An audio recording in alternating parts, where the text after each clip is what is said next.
भगवतां वन्दे गुरुपरम्परां यो नित्यमच्युतपदाम्बुजयुग्मरुक्मं व्यामोहतस्तदितराणि तृणाय मेने अस्मद्गुरोर्भगवतोऽस्य दयैकसिन्धोः रामानुजस्य चरणौ शरणं प्रपद्ये।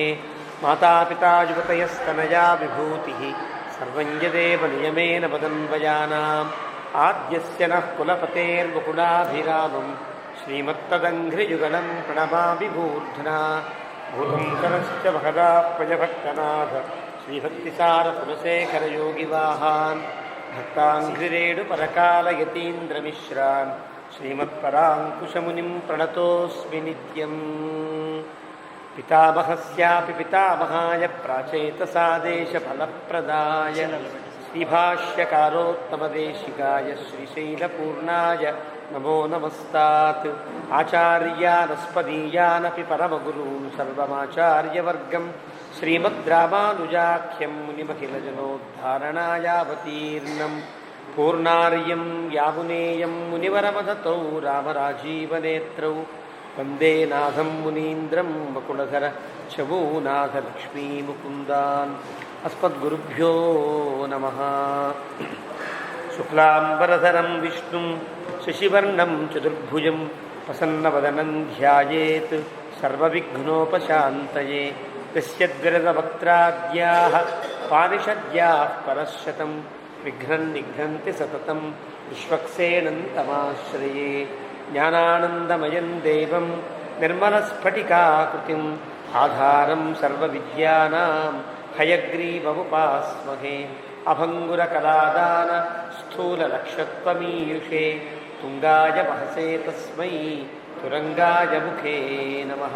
कूजन्तं राम रामेति मधुरं मधुराक्षरम् आरुह्य कविताशाखां वन्दे वाल्मीकिकोकिलं। वाल्मीकेर्मुनिसिंहस्य कवितावनचारिणः शृण्वन् रामकथानादं को न याति पराङ्गतिम्। यः पिबन् सततं रामचरितामृतसागरम् अतृप्तस्तं मुनिं वन्दे प्राचेतसमकल्मषम्। गोष्पदीकृतवाराशिं वशकीकृतराक्षसं रामायणमहामाला रत्नं वन्दे लीलात्मजम्। अञ्जनानन्दनं वीरं जानकीशोकनाशनं कपीशमक्षहन्तारं वन्दे लङ्काभयङ्करम्। आमिषीकृतमार्ताण्डं गोष्पदीकृतसागरं तृणीकृतदशग्रीवम् आञ्जनेयं नमाम्यहं। मनोजवं मारुततुल्यवेगं जितेन्द्रियं बुद्धिमतां वरिष्ठं वातात्मजं वानरयूथमुख्यं श्रीरामदूतं शिरसा नमामि। उल्लङ्घ्य सिन्धोः सलिलं सलीलं यशोकवह्निं जनकात्मजायाः आदाय तेनैव ददाह लङ्कां नमामि तं प्राञ्जलिराञ्जनेयम्। आञ्जनेयमतिपाटलाननं काञ्चनाद्रिकमनीयविग्रहं पारिजाततरुमूलवासिनं भावयामि पवमाननन्दनं। यत्र यत्र रघुनाथकीर्तनं तत्र तत्र कृतमस्तकाञ्जलिं बाष्पवारि परिपूर्णलोचनं। वेदवेद्ये पदे पुंसी जाते दशरथात्मजे तेनः प्राचेतसा दासीत् साक्षात् रामायणात्मना। चरितं रघुनाथस्य शतकोटिप्रविस्तरम् एकैकमक्षरं प्रोक्तं महापातकनाशनं। शृण्वन् रामायणं भक्त्या यः पादं पदमेव वा स याति ब्रह्मणस्थानं ब्रह्मणा पूज्यते सदा। वाल्मीकिगिरिसम्भूता रामसागरगामिनी पुनाति भुवनं पुण्या रामायणमहानदी। श्लोकसारसमाकीर्णं सर्गकल्लोलसङ्कुलं काण्डग्राहमहामीनं वन्दे रामायणार्णवम्। यः कर्णाञ्जलिसम्पुटैः अहरहः सम्यक् पिबत्यादरात् वाल्मीकेर्वदनारविन्दगलितं रामायणाख्यं मधु। जन्मं व्याधिजरा विपत्तिमरणैः अत्यन्तसोपद्रवं संसारं सविहाय गच्छति पुमान् विष्णोः पदं शाश्वतं। तदुपगतसमाससन्धियोगं सममधुरोपनतार्धवाक्यबद्धं रघुवरचरितं मुनिप्रणीतं दशशिरसश्च वधन् निशामयध्वं। श्रीराघवं दशरथात्मजमप्रमेयं सीतापतिं रघुकुलान्वयरत्नदीपं ఆజానుబాహుమరవిందదలాయతాక్షం రామం నిశాచర వినాశకరం నమామి. వైదేహీ సహితం సురద్రుమతలే హైమే మహామండపే మధ్యే పుష్పకమాసనే మునిమయే వీరాసనే సుస్థితం. అగ్రే వాచయతి ప్రభంజనసుతే తత్వం మునిభ్యః పరం వ్యాఖ్యాంతం భరతాదిభిః పరివృతం రామం భజే శ్యామలం. వామాంకస్థితజానకిం పరిలసత్కోదండదండం కరే చక్రంచోర్ధ్వకరేణ బాహుయుగలే శంఖం శరం దక్షిణే. బిభ్రాణం జలజాతపత్రనయనం భద్రాద్రిమూర్ధ్నిస్థితం కేయూరాదివిభూషితం రఘుపతిం సౌమిత్రియుక్తం భజే. ఆపదామపహర్తారం దాతారం సర్వసంపదాం లోకాభిరామం శ్రీరామం భూయో భూయో నమామ్యహం. తపస్వాధ్యాయనరతం తపస్వీ వాగ్విదాంబరం నారదం పరిపప్రచ్ఛ వాల్మీకిర్మునిపుంగవం. సత్యసంధశ్చ రామోదాశరథిర్యది పౌరుషే చ ప్రతిద్వంద్వః శరైరం జహిరావణిం. సకృదేవ ప్రపన్నాయ తవాస్మీతి చ యాచతే అభయం సర్వభూతేభ్యో దదామ్యేతద్వ్రతం మమ. ధ్యాయే భద్రాద్రివైకుంఠరామం సీతారమాన్వితం శంఖచక్రధనుర్బాణధరం సౌమిత్రిసేవితం. శ్రీరామాయ నమః. శ్రీమతే రామానుజాయ నమః.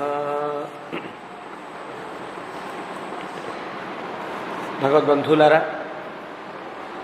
రామచంద్ర మహాప్రభు అవతరించినటువంటి విళంబిరామ సంవత్సరాన్ని పురస్కరించుకుని సాగేటువంటి రామాయణ ప్రవచన లహరిలో ప్రతి శ్లోకార్థ ప్రవచనంగా సాగేటువంటి ఈ రామాయణ ప్రవచనాల పరంపరలో రామచంద్రమూర్తి యొక్క దివ్యానుగ్రహం వల్ల బాలకాండను ముగించుకుని అయోధ్యాకాండలో ప్రవేశించి రామచంద్రమూర్తి వనవాసానికి బయలుదేరే సంఘటన దాకా వచ్చింది. రామచంద్రమూర్తి దశరథాదులందరినీ కూడా సేవించి వారిని ఒప్పించి వారికి ఏమాత్రం మనసుకి కష్టం కలగకుండా ఉండేటట్లుగా మాట్లాడి సీతాలక్ష్మణ సహితుడై సుమంతుడు ఏర్పరిచినటువంటి రథంలో అడవికి బయలుదేరినటువంటి రామచంద్రమూర్తిని అనుసరిస్తూ చాలామంది వెళ్ళిపోతున్నారు. కొంతమంది కింద పడిపోయారు, కొంతమంది నడవలేక ఆగిపోయారు. దశరథుడు పిలిచినా వినిపించలేదని అబద్ధం చెప్పినా ముందుకు వెళ్ళిపో సుమంత్ర, వెనక్కి మాత్రం రావద్దని రామచంద్రమూర్తి సుమంతుడికి ఒక ధర్మరహస్యాన్ని బోధించి మరీ ముందుకు వెళ్ళే ప్రయత్నం చేశారు. రాముడు వెళ్ళిపోయాడు. రాముడి యొక్క వనవాసం నడుస్తోంది. తస్మింస్తు పురుషం వ్యాఘ్రే వినిర్యాతి కృతాంజలౌ ఆర్తశబ్దో హి సంజజ్ఞే స్త్రీణామంతఃపురే మహాన్. రాముడు అయోధ్య దాటేంత వరకు కూడా నమస్కరిస్తూనే ఉన్నాడని భావించారు.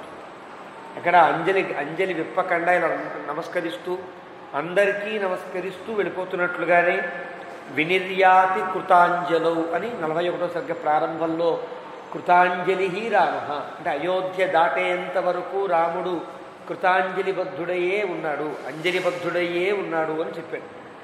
ఎప్పుడైతే రాముడు కనుమేర చూపులో కనిపించకుండా అయిపోయాడో, కనుచూపు మేరలో కనిపించలేదో ఆర్తశబ్దో హి సంజజ్ఞ ఒక్కసారిగా గుల్లుమన్న కనిపించేంత వరకు మెల్లగా ఆగలిగారు. ఇంకా రథం కనిపించలేదు అనుకున్న సమయంలో ఒక్కసారి కష్టం కలిగింది అందరికీ. బాగా బాధపడ్డారు. అనాథస్య జనస్యాస్య దుర్బలస్య తపస్వినః యో గతిశరణం చాసీత్ సనాథః క్వను గచ్చతి. ఇప్పటికి మేము అనాథలం అయిపోయాము.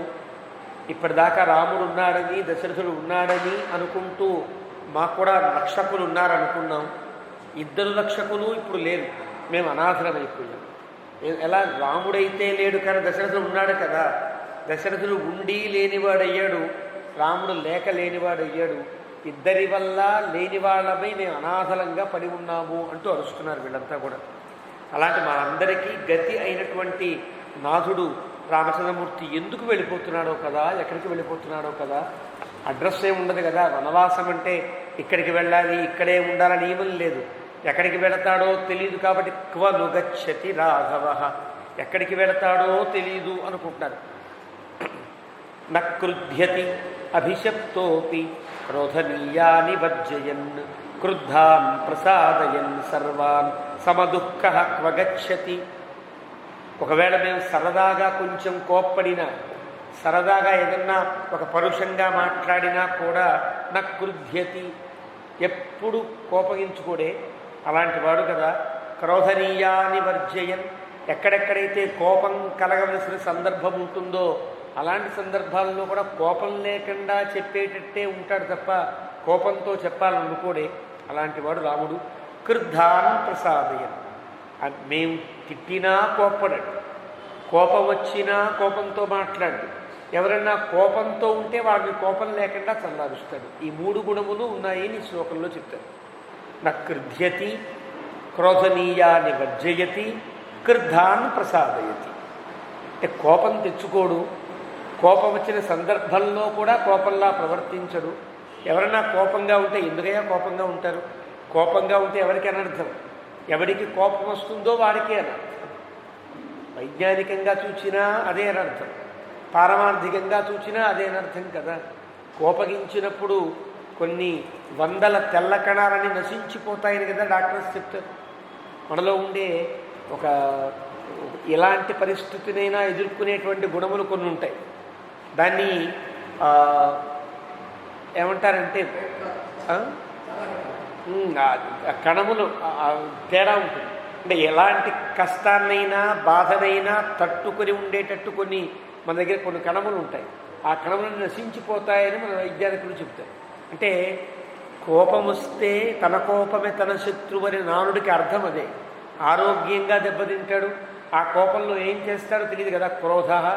క్రోధాత్ సంజాయతే, కామాత్ సంజాయతే క్రోధ, క్రోధాత్ ఏదో జాయతే, అలా వరుసగా క్రోధాత్ సంగాత్ సంజాయతే కామ, కామాత్ క్రోధోభిజాయతే, క్రోధాత్ భవతి సమ్మోహ, సమ్మోహాత్ స్మృతి విభ్రమ, స్మృతి భ్రంశాత్ బుద్ధినాశ, బుద్ధినాశాత్ ప్రణశ్యతి. మామూలుగా చూసిన సంగం వల్ల కామం ఏర్పడుతుంది, కామం వల్ల కోపం ఏర్పడుతుంది, కోపం వల్ల ఒళ్ళు తెలియనటువంటి ఒక స్థితి ఏర్పడుతుంది, దానివల్ల బుద్ధి నశిస్తుంది, బుద్ధి నశిస్తే వీడు నశిస్తాడు.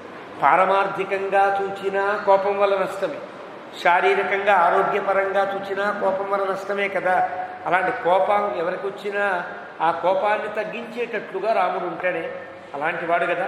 సమదుఃఖ క్వగచ్చతి, మాతో సమానంగా దుఃఖాన్ని సమానంగా సుఖాన్ని పంచుకునేటువంటి మా రాముడు వెళ్ళిపోతున్నాడు కదా. కౌసల్యాయ మహాతేజా యథా మాతరి వర్తతే తథాజో వర్తతే స్మాసు మహాత్మా త్వనుగచ్చతి.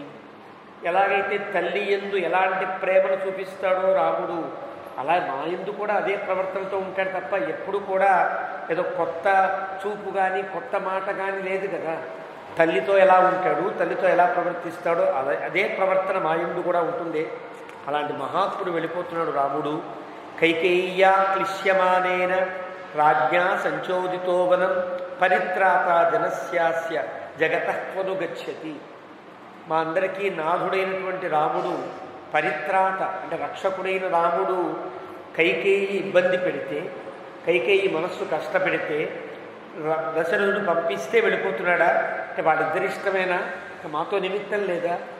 మేమంతా ఆయన ఏలుబడిలో ఉన్నవాళ్ళం అయినప్పుడు నీవు కనుక వెళ్ళిపోతే మా అందరికి కష్టం కదా, మా కష్టాన్ని గుర్తించకుండా వెళ్ళిపోవడం కూడా కరెక్టేనా అని వీళ్ళల్లో వీళ్ళకుండే ధర్మ సందేహాన్ని వీళ్ళు వెళ్ళిపుచ్చుతున్నారు. కాబట్టి త్వగచ్చతి, ఎందుకు వెళ్ళిపోతున్నాడో ఎక్కడికి వెళ్ళిపోతున్నాడో తెలియదు. అహో నిశ్చేతనో రాజా జీవలోకస్య సంప్రియం ధర్మ్యం సత్యవ్రతం రామం వనవాసే ప్రవక్ష్యతి. అబ్బా అహో ఎంత కష్టం వచ్చింది. నిశ్చేతన రాజా అంటే చైతన్యాన్ని కోల్పోయిన వాడు అయిపోయాడు దశరథుడు, ఏ పని చేయలేకుండా అయిపోయాడు. జీవలోకస్య సంప్రియం, జీవలోకానికి ఉండే సంప్రియాన్ని కూడా ఒక ఏదైతే ఇష్టమో ఆ ఇష్టాన్ని అందించలేని నిశ్చేతనుడయ్యాడు, అంటే చేతగాని వాడైపోయాడు. ఎందువల్ల?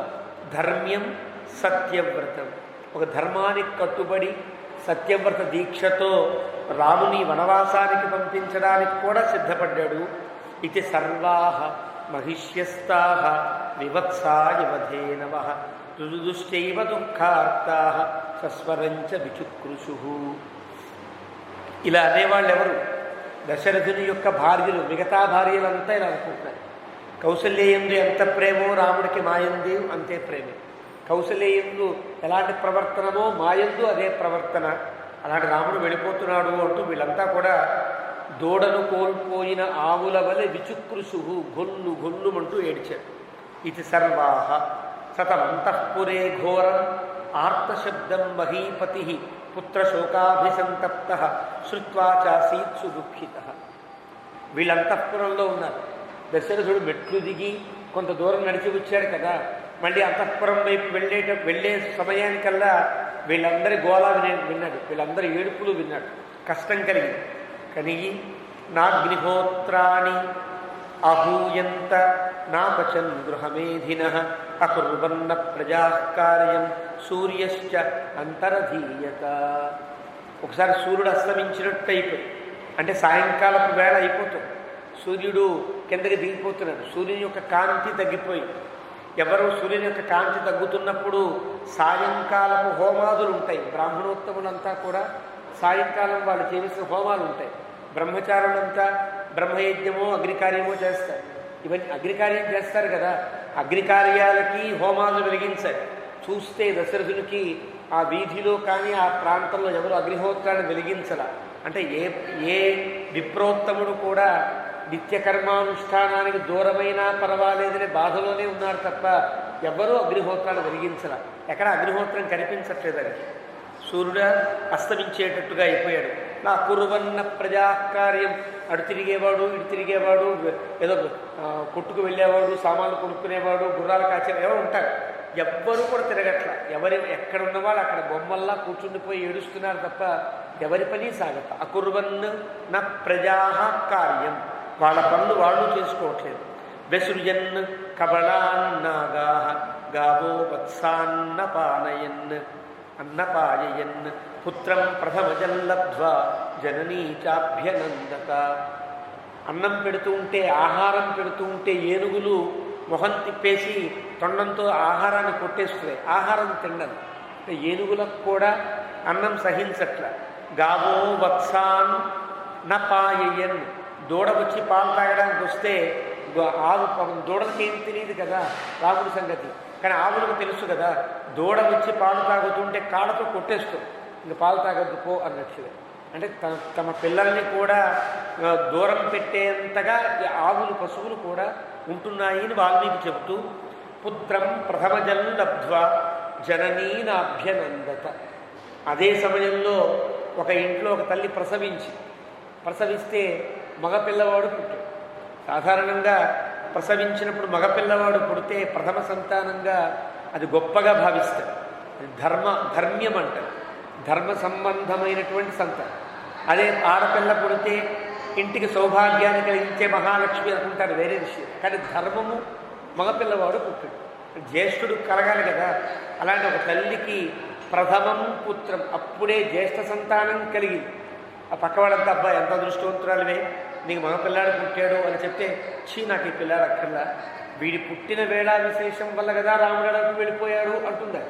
పుత్రం ప్రథమజల్లబ్ధ్వా జనని నా అభ్యనందత. కన్న తల్లి ప్రథమ సంతానం కుమారుడు కలిగితే ఆనందించవలసిన తల్లి కూడా నాకు అక్కర్లా ఈ పిల్లవాడు, వీడి పుట్టిన వేళ విశేషం కొద్దీ రాముడు అడవికి వెళ్ళిపోతున్నాడు, కాబట్టి వీడు దౌర్భాగ్య జాతకుడు అని పిల్లవాడిని సైతం పక్కకి నెట్టేస్తోందయ్యా.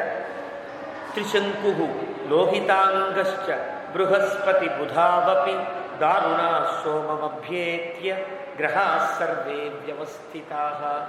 ఆ సమయంలో జ్యోతిష్శాస్త్రంలో ఉండే ఒక అంశాన్ని చెప్పాడు వాల్మీకి. అక్కడక్కడ జ్యోతిష్శాస్త్రం ప్రకారంగా కొన్ని అంశములు ఇస్తారు. ఆ అంశములను పట్టి కూడా పరిశోధనలు జరిగాయి. ఇలా ఉన్నప్పుడు ఏ కాలమై ఉంటుంది, ఎంతకాలం క్రితం జరిగి ఉంటుందని పరిశోధనలు జరిగాయి. అందులో కుజుడు, బుధుడు, బృహస్పతి ముగ్గురు కూడా ఒక ఇంట్లోకి వచ్చారు. చంద్రుడు ఉండే ఇంటిలోకి వచ్చారు. ఆ రోజు నక్షత్రం ఏదో చూస్తే అర్థమైపోతుంది. పునర్వసు పుష్యమి కదా ఇదంతా జరుగుతుంది. అంటే పుష్యమి నాడు చంద్రుడు ఎక్కడ ఉంటాడు? ఏ కర్కాటక రాశిలో ఉంటాడు. అంటే కర్కాటక లగ్నంలోకి బృహస్పతి, బుధుడు, కుజుడు అంతా కలిసిపోయారు. అదో గొప్ప సందర్భం మాట. అలాంటి సమయంలో అదే గ్రహస్థితిలోకి త్రిశంకు కూడా చేరుకున్నాడంట.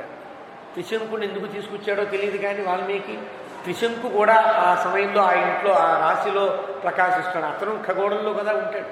అంటే ఖగోళంలో ఎవరెవరు చేరితే అది ఒక ఒక దుశ్శకునాన్ని చూపిస్తుందో అలాంటి వాళ్ళు కలిశారు అని అంటారు. అలాంటి దారుణ గ్రహాలన్నీ బుధుడు దారుణం కాడు, బృహస్పతి దారుణం కాడు. కానీ కుజుడితో కలవడం వల్ల త్రిశంకు అనేటువంటి కొత్త గ్రహం కూడా కలవడం వల్ల వీళ్ళంతా దారుణాహ సోమమభ్యేత్య అని అన్నాడు వాల్మీకి. ఇది నక్షత్ర జ్యోతిశాస్త్రంలో ఏదో రహస్యం, మనం గుర్తించలేదు దీన్ని. నక్షత్రాన్ని గతార్చీంషి గ్రహాశ్చ గతతేజస విశాఖాస్తు సధూమాశ్చ నభసి ప్రచకాశిరే. నక్షత్రాలన్నీ గత అర్చీంషి అంటే మెల్లగా నక్షత్రాలు ప్రకాశిస్తున్నాయంటే అర్థం ఏంటి? సూర్యాస్తమయం అవుతోంది, నక్షత్రాలు మెల్లగా కనిపిస్తున్నాయి, ప్రకాశం లేకుండా ఉన్నాయి. అవన్నీ కూడా గత తేజస. ఇంకా కాసేపు ఉంటే చీకటి పడితే ప్రకాశిస్తాయి అనుకోవడానికి వీలు కాకుండా అసలు ప్రకాశమే లేని నక్షత్రాల్లాగా మిణుకుమంటూ ఉన్నాయి. విశాఖాస్తు సధూమాశ్చ. విశాఖ నక్షత్రాన్ని ఇక్ష్వాకుల కుల నక్షత్రము అని అంటారు.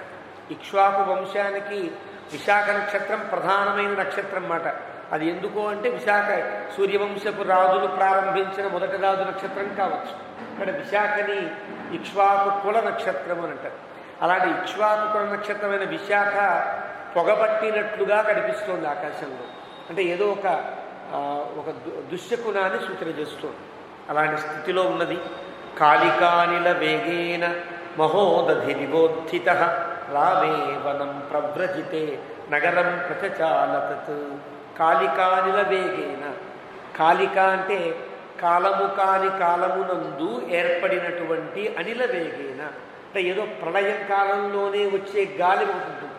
కోరుమంటూ దుమ్ము లేపుకుంటూ ఏదో కష్టాన్ని కలిగించే గాలి ఒకటి ఉంటుందే, అలాంటి గాలి ప్రారంభమై మహోదధిరివోత్థిత సముద్రం అంతా ఉప్పొంగుతున్నట్టు శబ్దాలు ఏర్పడ్డాయి. రామే వనం ప్రవ్రజితే. రాముడు అడవికి వెళుతూ ఉంటే ఈ దుశ్శకునాలన్నీ కలుగుతున్నాయి. దిశ హర్యాకులా సర్వా తిమిరేణేవ సంవృతా నగ్రహో నాపి నక్షత్రం ప్రచకాశేన కించన. దిక్కులన్నీ కూడా చీకటితో నిండిపోయాయి. గ్రహములు కానీ నక్షత్రములు కానీ వాటికి ఉండే ప్రకాశమును కోల్పోయి ఉన్నాయి. అకస్మాత్ నాగర సర్వ జనో దైన్యముపాగమతు ఆహారే వా విహారే వా నకశ్చిత్ అకరోన్మన. అకస్మాత్తుగా నగరంలో ఉండే జనాలందరూ కూడా ఏదో కొంప మునిగినట్టు, ఏదో వాళ్ళకే ఏదో కష్టం కలిగిపోయినట్లు ఒక దైన్యంలోకి వెళ్ళారు. దైన్యం అంటే ఏ పని చెయ్యలేకుండా చతికిల పడిపోయి ఉన్నాం. ఆకలి వేసినా అన్నం సహించకపోవడం, దాహం వేసినా మంచినీరు తాకకుండా పోవడం, ఎక్కడికన్నా వెళ్ళి పడుకుందా ఉన్నా మంచం దాకా వెళ్ళలేనటువంటి స్థితి కలుగుతుంది. దాన్ని దైన్యం అని అంటారు. అలాంటి దైన్య స్థితిలో వీళ్ళంతా పడ్డారు. ఇందువల్ల ఆహారేవా విహారేవా న కశ్చిత్ అకరోన్మన. విహరించడానికి కానీ అంటే లేచి తిరగడానికి కానీ ఆహారం తీసుకోవడానికి కూడా మనస్సు రావచ్చు. అంటే మనస్సు కూడా చలించని రీతిలో దైన్యాన్ని పొందారు. అంటే ఎక్కడి వాళ్ళు నిశ్చేష్టులై పడి ఉన్నారు అని అంటే అలా పడిపోయారు. అంటే ఏమి చెయ్యాలో తెలియని స్థితి ఏర్పడితే, ఏమీ చేతగాని పరిస్థితి ఏర్పడినప్పుడు ఉండే స్థితిని దైన్యము అని అంటారు. ఇలాంటి స్థితి ఏర్పడింది. శోక పర్యాయ సంతప్త సతతం దీర్ఘముచ్ఛ్వసన్ అయోధ్యాయాం జనసర్వ సుశోచ జగతీపతి. శోకపర్యాయ సంతప్తుడై సతతం దీర్ఘముచ్ఛ్వసన్. అందరికీ బాధే, అందరికీ కన్నీళ్లు కారుతూనే ఉన్నాయి. గొప్ప దైన్యాన్ని పొంది నిట్టూర్పులు విడుస్తూ ప్రతి వ్యక్తి కూడా అలాగే ఉన్నారు. ఎవరి కోసం ఆలోచిస్తాడు? దశరథుడు కోసం ఆలోచిస్తాడు. ఇంకా నిజంగా దశరథుడు ఇంకా ఉండే అవకాశం లేదు, రాముని విడిచి ఇంకా బతికేటువంటి అవకాశమే లేదు. రాముడు వెళ్ళిపోయి దశరథుడు కనుక ఏదన్నా జరిగితే మనమంతా ఏమవుతాం, ఈ రాజ్యమంతా ఏమవుతుంది అన్నట్లుగా వాళ్ళు సుశోచ జగతీపతి, ఈ రాజ్యపు రాజు గురించి ఆలోచించారు. బాష్ప పర్యాకుల ముఖ రాజమార్గగతో జనః నహృష్టో లక్ష్యతే కశ్చిత్ సర్వః శోకపరాయణః. ఎవరిని చూచినా కూడా ఏడుస్తూ నడిచేవాళ్లే కనిపించారు. రాజమార్గంలో ఉండేవాళ్ళంతా రాముని వెంట పరిగెత్తి వెళ్ళలేక ఆగిపోయిన వాళ్ళంతా ఆగిపోయారు. వాళ్ళందరి కళ్ళల్లో నీళ్లు కారుతున్నాయి. వాళ్ళంతా నహృష్ట లక్ష్యతే కశ్చిత్, ఎవ్వడు కూడా ఆనందంతోనూ సాధారణ స్థితిలో ఉండే వ్యక్తి ఎవడూ కనిపించరు అక్కడ. నవాతి పవన శీత నశీ సౌమ్య దర్శన సూర్యస్తపతే లోకం సర్వం పర్యాకులం జగత్. సూర్యుడు మధ్యాహ్నం నుంచి ఉన్నా కూడా మధ్యాహ్నం నుంచి తాను కాచిన ఎండ కూడా పెద్ద ఎండ కాదనమాట. తాను బాధపడుతున్నాడు. కానీ ఎండ అనే ప్రస్తావనే లేకుండా ఉంది. చంద్రుడు ప్రకాశవంతంగా లేడు. వాయువు కూడా సక్రమంగా వీయట్లేదు. సౌమ్య దర్శనుడుగా చంద్రుడు లేడు. అనర్ధిన సుతా స్త్రీణాం భర్తారో భ్రాతరస్తథా సర్వే సర్వం పరిత్యజ్య రామమేవాన్వచింతయన్. అందరినీ అందరూ విడిచి ఏడుస్తున్నారు. భార్య ఏడుస్తుంది అనుకోండి, భర్త వచ్చి కొన్ని ఊరుకోవే మనం ఏం చేస్తామే అని భర్త రావాలి, ఓదార్చాలి. తమ్ముడు ఏడుస్తుంటే అన్నయ్య రావాలి, తండ్రి ఏడుస్తుంటే కొడుకు రావాలి కదా. ఎవ్వరూ ఎవరిని ఓదార్చేటట్టుగా లేదు. ఎవ్వరూ ఎవరి దగ్గరికి రావట్లా, ఎవ్వరూ ఎవరిని కలవట్లా. అంటే అర్థం ఏంటి? నాకెవ్వరూ అక్కర్లేదు అనే స్థితి ఆ శ్లోకంలో ఉండే గొప్పతనం. సర్వే సర్వం పరిత్యజ్య రామమేవాన్వచింతయన్. రాముణ్ణే ఆలోచిస్తూ ఒకవేళ తమ్ముడు చేయి పెట్టినా చెయ్యి తీసేస్తాడు. తమ్ముడు తన ఓదార్చడానికి వచ్చినా చెయ్యి లాగేస్తాడు, కొడుకు వచ్చినా చెయ్యి లాగేస్తాడు. అంటే ఎవరికి ఎవరు నిమిత్తం లేకుండా ఎవరు అందరినీ విడిచిపెట్టిన వాళ్ళని బాధపడుతున్నారు. ఎందువల్ల? రాముని మీద ఉండే ప్రేమ కొద్ది. అంటే ఒక వ్యక్తిని అంత ప్రేమించడం అంటే సాధ్యమవుతుందా ఆలోచించండి. ఎంత గొప్ప ప్రవర్తన ఉంటే ఆ వ్యక్తి మీద అంతమంది ప్రాణాలు పెట్టుకుని ఈ రకంగా ప్రవర్తిస్తారో తెలిస్తే రాముని యొక్క సత్ప్రవర్తన వీళ్ళ ద్వారా కూడా మనకు అర్థం కావాలి. ఎంత గొప్పవాడో రాముడు అనిపించాలి. కాబట్టి ఏతు రామస్య సుహృద సర్వేతే మూఢచేతస శోకభారేణ చాక్రాంతా శయనం నజహుస్తదా. రామునికి మిత్రులు ఉంటారు, మంచి స్నేహితులు. వాళ్ళందరూ కూడా మూఢచేతస్కులై, అంటే మూర్ఛ పొందినటువంటి స్థితిలో పిచ్చి ఎత్తిన వాళ్ళలాగా ఎక్కడికి వెళ్ళకుండా, పడుకోవాలని కూడా అనిపించకుండా అలా తిరుగుతాను. ఏం చేయాలో తెలియకుండా. శోకభారేణ చ ఆక్రాంత, శోకము భారమై ఆక్రాంతమైతే ఏం చేయాలో తెలియక ఉన్నారు. అలాగా తతస్థు అయోధ్య రహితా మహాత్మన పురందరేణేవ మహీ సపర్వత చచాల ఘోరం భయశోకపీడిత సనాగ యోధాశ్వగణాననాదచ. ఆ రకంగా అయోధ్య ఇంద్రుడు లేనటువంటి ఒక లోకంలాగా.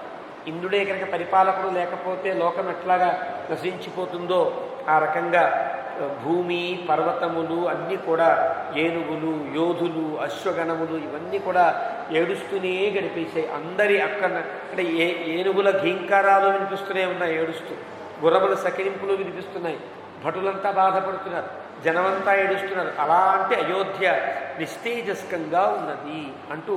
ఎందువల్ల?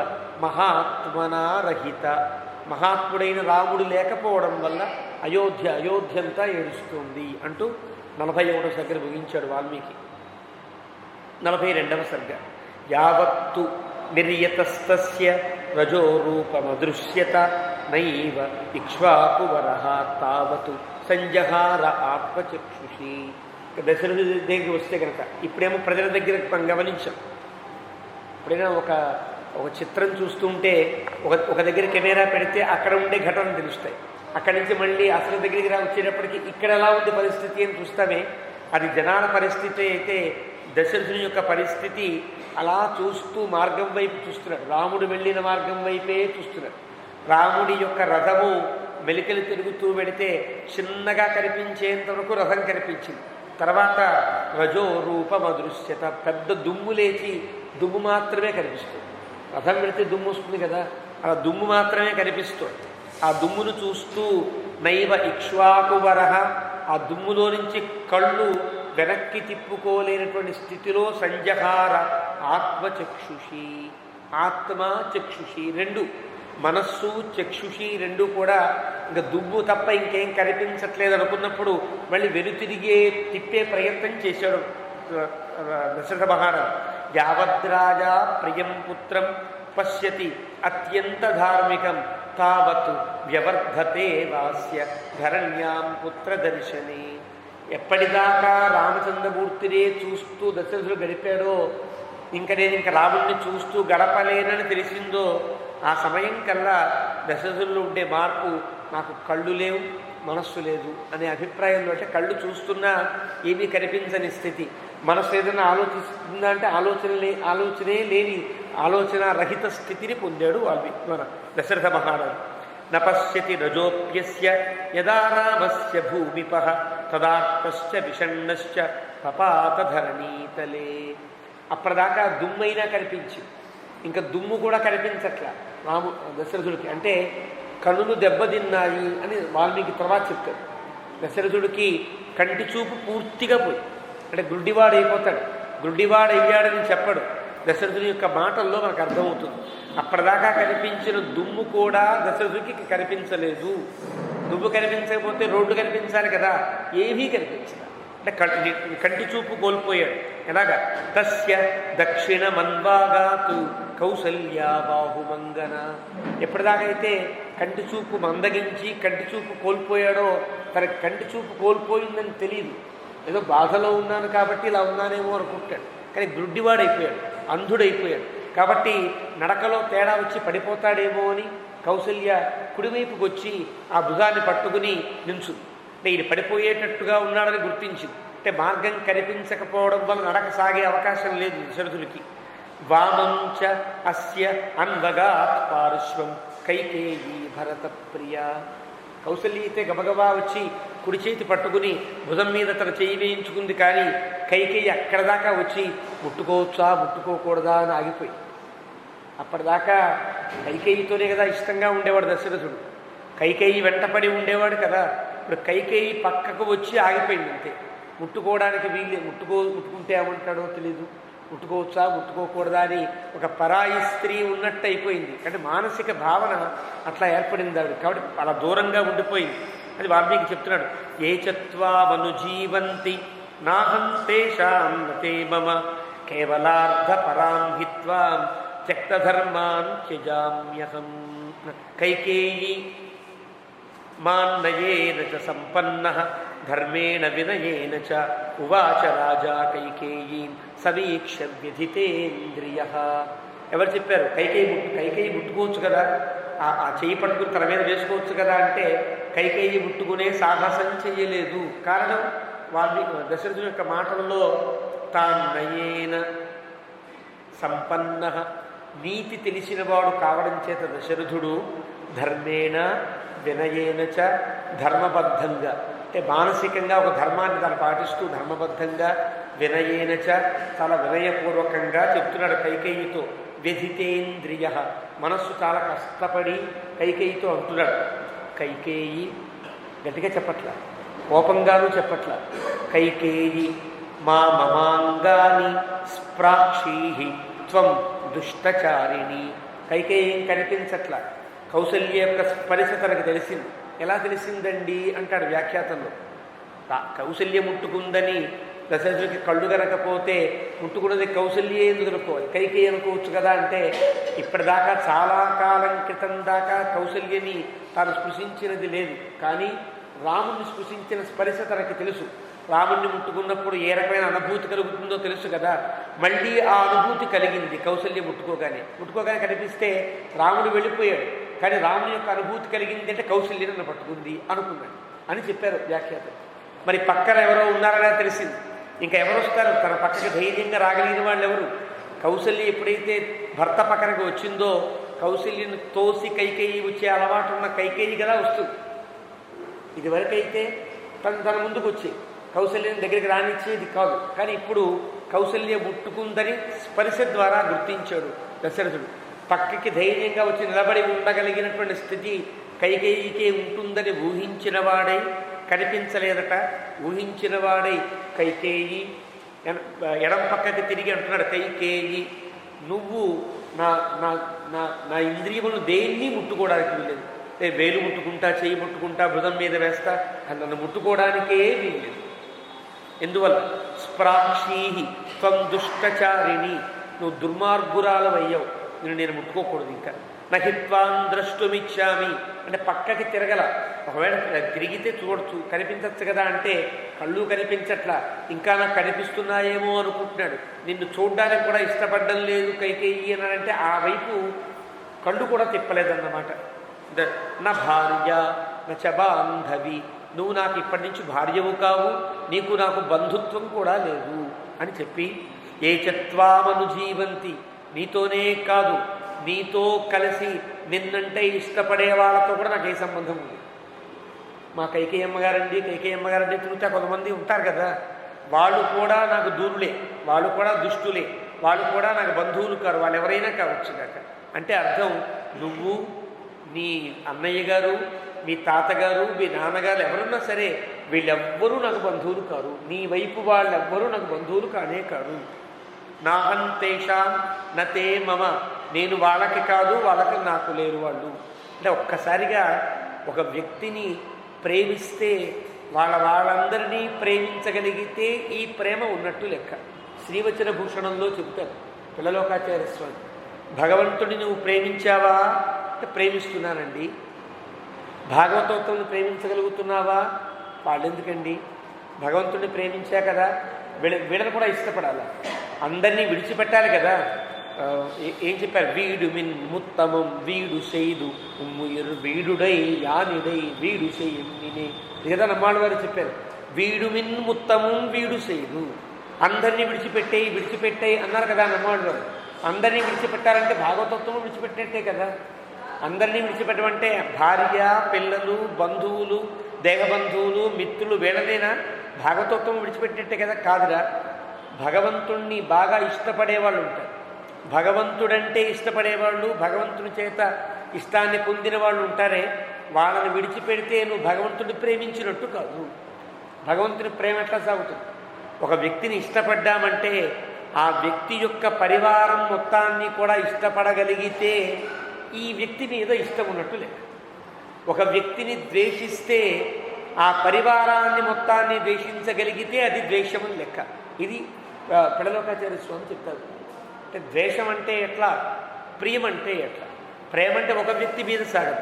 ఒక వ్యక్తిని ప్రేమించామంటే ఆ వ్యక్తి ప్రేమించే వ్యక్తులందరినీ ప్రేమించగలిగినప్పుడు, అందరినీ కూడా సమానంగా చూడగలిగినంత వరకు కూడా ఇతని ప్రేమ ప్రసరిస్తే ఇతని మీద ప్రేమ పూర్తిగా ఉన్నట్టు లెక్క. అంటే భగవంతుణ్ణి ప్రేమించేవారు భగవద్భక్తులని సైతం ప్రేమించగలిగితే, వాళ్ళని ఆదరించగలిగితే భగవంతుని మీద భక్తి ఉన్నట్టు లెక్క. రామదాసు గారు చేసిటి ఘోర కృత్యము అని ప్రారంభం చేస్తారు. అందులో తమాషాగా ఆయన చెప్పిన మాట ఘోర కృత్యములు అంటే శ్రీభాష్యం అప్పలాచార్య స్వామి వారు రాస్తారు వారి వ్యాఖ్యానంలో. ఘోర కృత్యములు అంటే ఏమిటి? భగవంతుడిని ఒక్కడే ప్రేమించుట, భగవంతుడి పట్ల అపచారములు చేయుట, ఈ రెండు కూడా. అంటే భగవంతుణ్ణి ఒక్కడే ఇష్టపడుట, భగవంతుణ్ణి ఇష్టపడకుండా ఉండుట కూడా రెండు సమానమైన అపచారాలు. కాబట్టి ఘోర కృత్యములు అంటే ఏమిటి అంటే భగవంతుని పట్ల చేసే అపచారములు ఘోర కృత్యములు అని అంటారు. చేసిటి భాగవత అపచారము. రెండవది భగవంతుడి కృత్యముల కంటే గొప్ప పాపమేది? భగవద్భక్తుల పట్ల, భాగవతోత్తముల పట్ల, ప్రపన్నుల పట్ల ఆచరించే ఒక దుర్మార్గపు నిరాదరణ ఏదైతే ఉంటుందో అది మరింత ఘోర కృత్యము అని అంటారు. మనకు అందునే భగవద్ రామానుజులు తమ శరణాగతి గద్యలో చెప్తూ అంటారు, అసహ్యాపచారాన్ సర్వాన్ క్షమస్వ అని అంటారు. అంటే అపచారములన్నింటినీ రక్షించు, అసహ్యాపచారాల్ని కూడా రక్షించు అంటారు. అక్కడ వ్యాఖ్యానం చేస్తూ ప్రియవాచ్యాన్మిళ్ళ అంటారు, అపచారములంటే భగవంతుని పట్ల చేసే, అసహ్యాపచారాలంటే భాగవతోత్తముల పట్ల చేసే. అంటే భాగవతోత్తముల పట్ల కనుక అపచారం చేస్తే భగవంతుడికి ఇంకా కోపం కలుగుతుంది.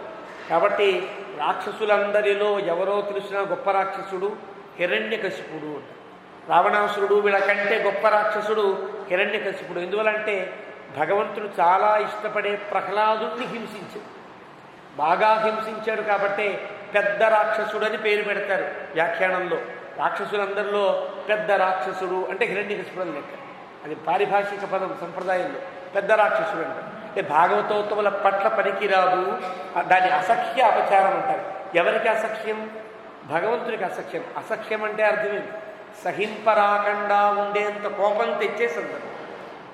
కాబట్టి భీష్మాదులంతా కూడా ద్రౌపది పట్ల అపచారం ఏం చేయలే.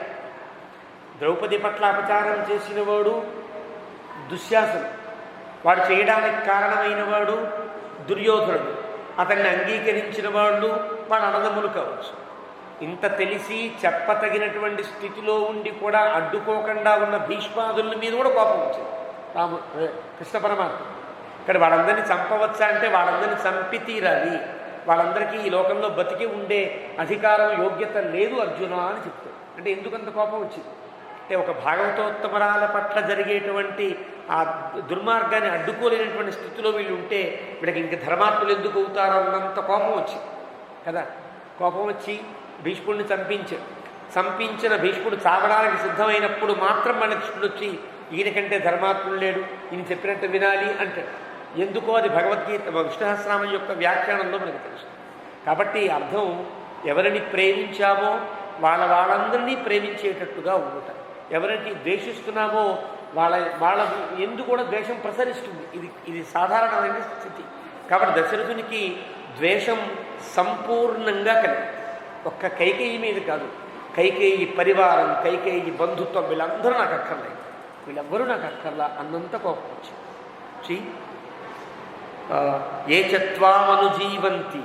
ఇంకా ఇంత చేసినా ఎందువల్ల తెలుసునా వాళ్ళేం అపచారం చేశారు. పాపం అశ్వపతి ఏం చేయలేదు కదా, యుధాజిత్తు ఏం అపకారం చేయలేదు కదా దశరథునికి. మళ్ళీ నాకు వాళ్ళు అక్కర్లేదు అంటున్నాడంటే ఇంత దుర్మార్గురాలైన కైకేయి మా చెల్లెలండి, ఈ కైకేయి మా కూతురండి అని వాళ్ళు అంటారు కదా, ఇది చాలు.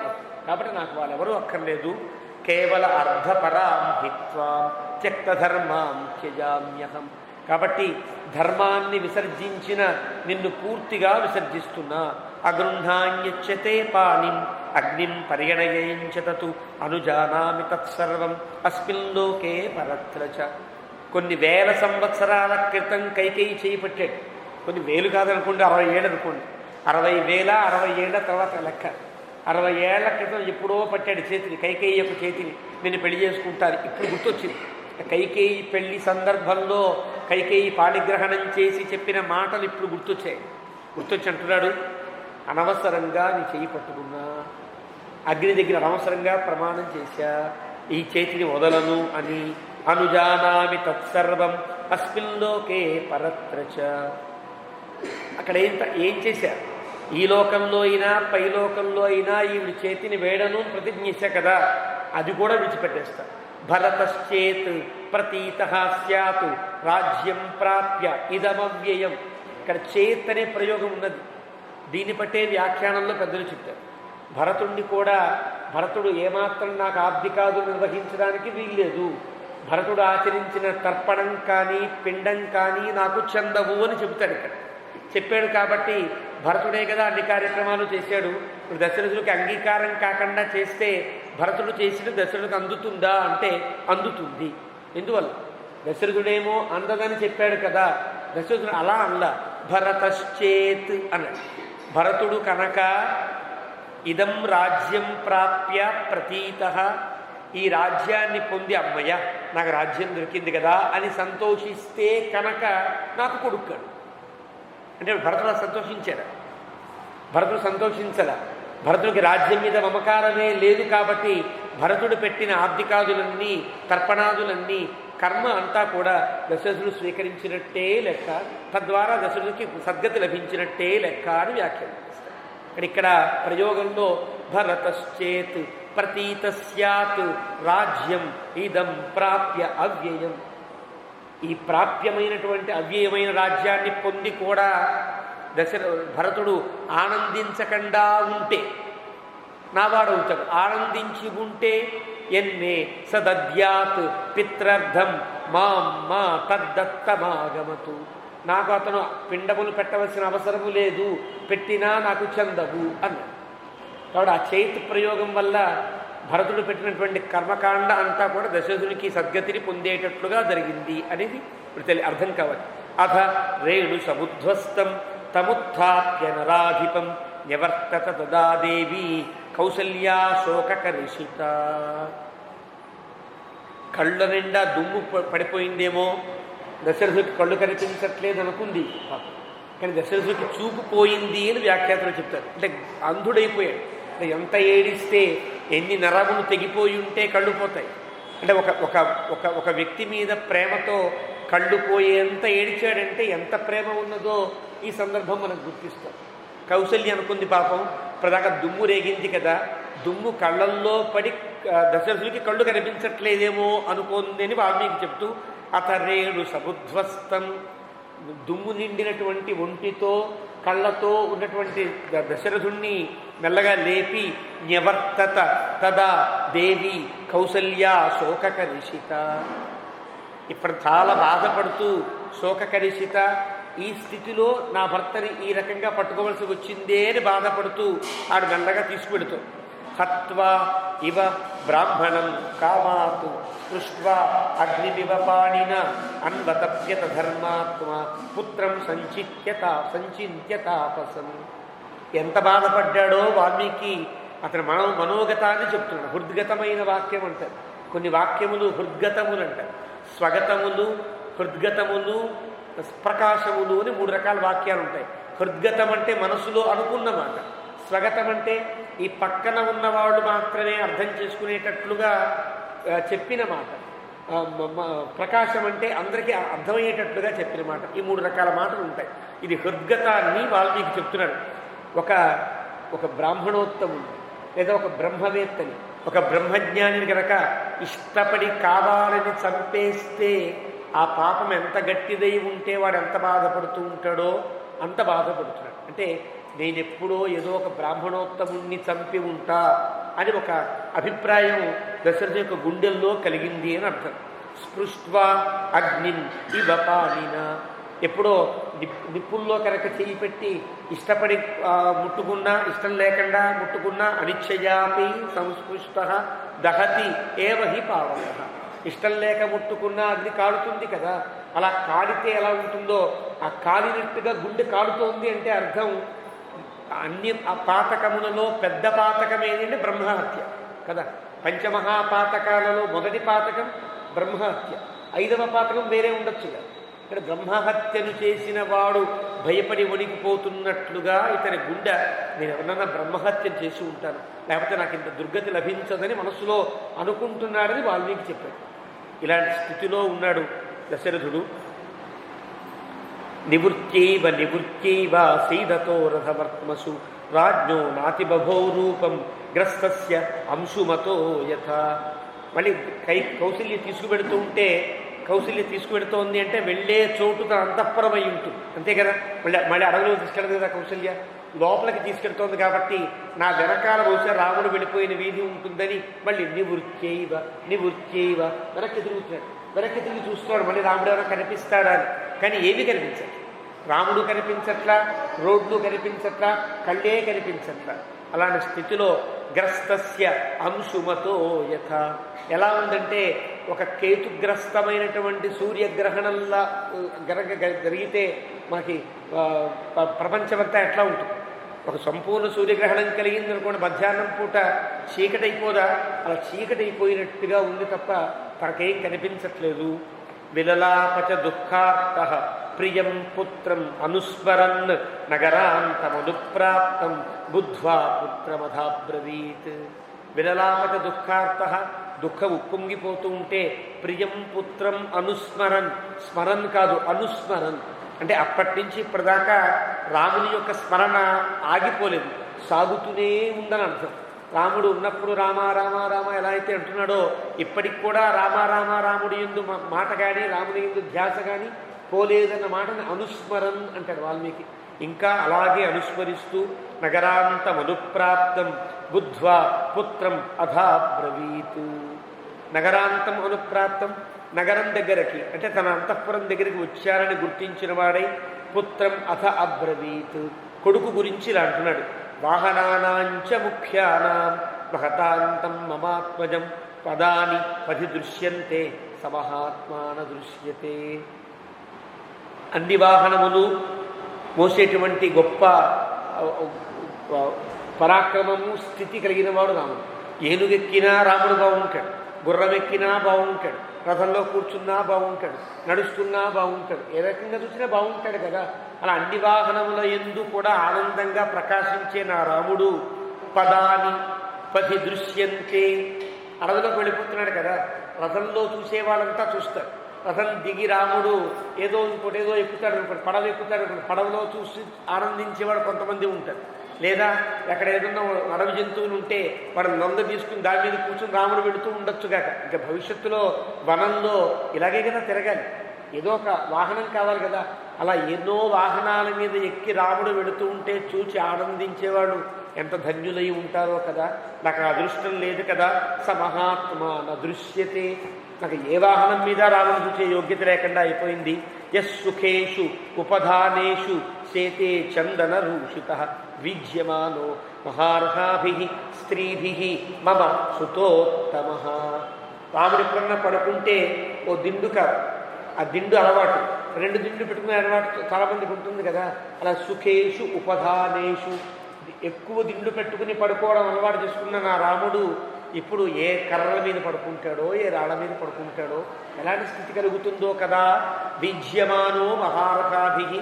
చాలా గొప్ప గొప్ప ఆడవాళ్ళు చక్కగా సెంట్లు పూసుకుని ఆ చామరాలకి ఒక స్ప్రే కొట్టి చక్కగా వాడు వీస్తూ ఉంటే ఆ చక్కటి సుగంధాల పవనంలో రాముడు నిద్రపోయే రాముడు ఎలాగ పడుకుంటాడో కదా అని బాధపడుతున్నాడు. నూనం సనూనం క్వచిదేవాద్య వృక్షమూలముపాశ్రిత కాష్ఠం వా యది వా అశ్మానం ఉపధాయ సయిష్యతే.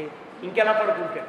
పడుకునేటప్పుడు ఒక కర్రని తలకాయ కింద పెట్టుకుంటాడు, లేదా ఒక రాయిని తెచ్చుకుని రాయి తల కింద పెట్టుకుంటాడు. ఇలాగే కదా పడుకుంటాడు నా రాముడు అనుకుంటూ వెళుతున్నాడు అంతఃపురం లోపలికి. ఉత్థాస్యతి చ మేదిన్యా కృపణ పాంసుకుంఠిత వినిశ్వసన్ ప్రస్రవణాతు కరేణూనా వివర్షభ. ఉత్థాస్యతి చ మేదిన్యా. పడుకున్నవాడు తల కింద రాయి పెట్టుకున్నాడు అనుకోండి, కర్ర పెట్టుకుంటే ఏమో గుచ్చుకుంటాయి, పడుకోలేడు.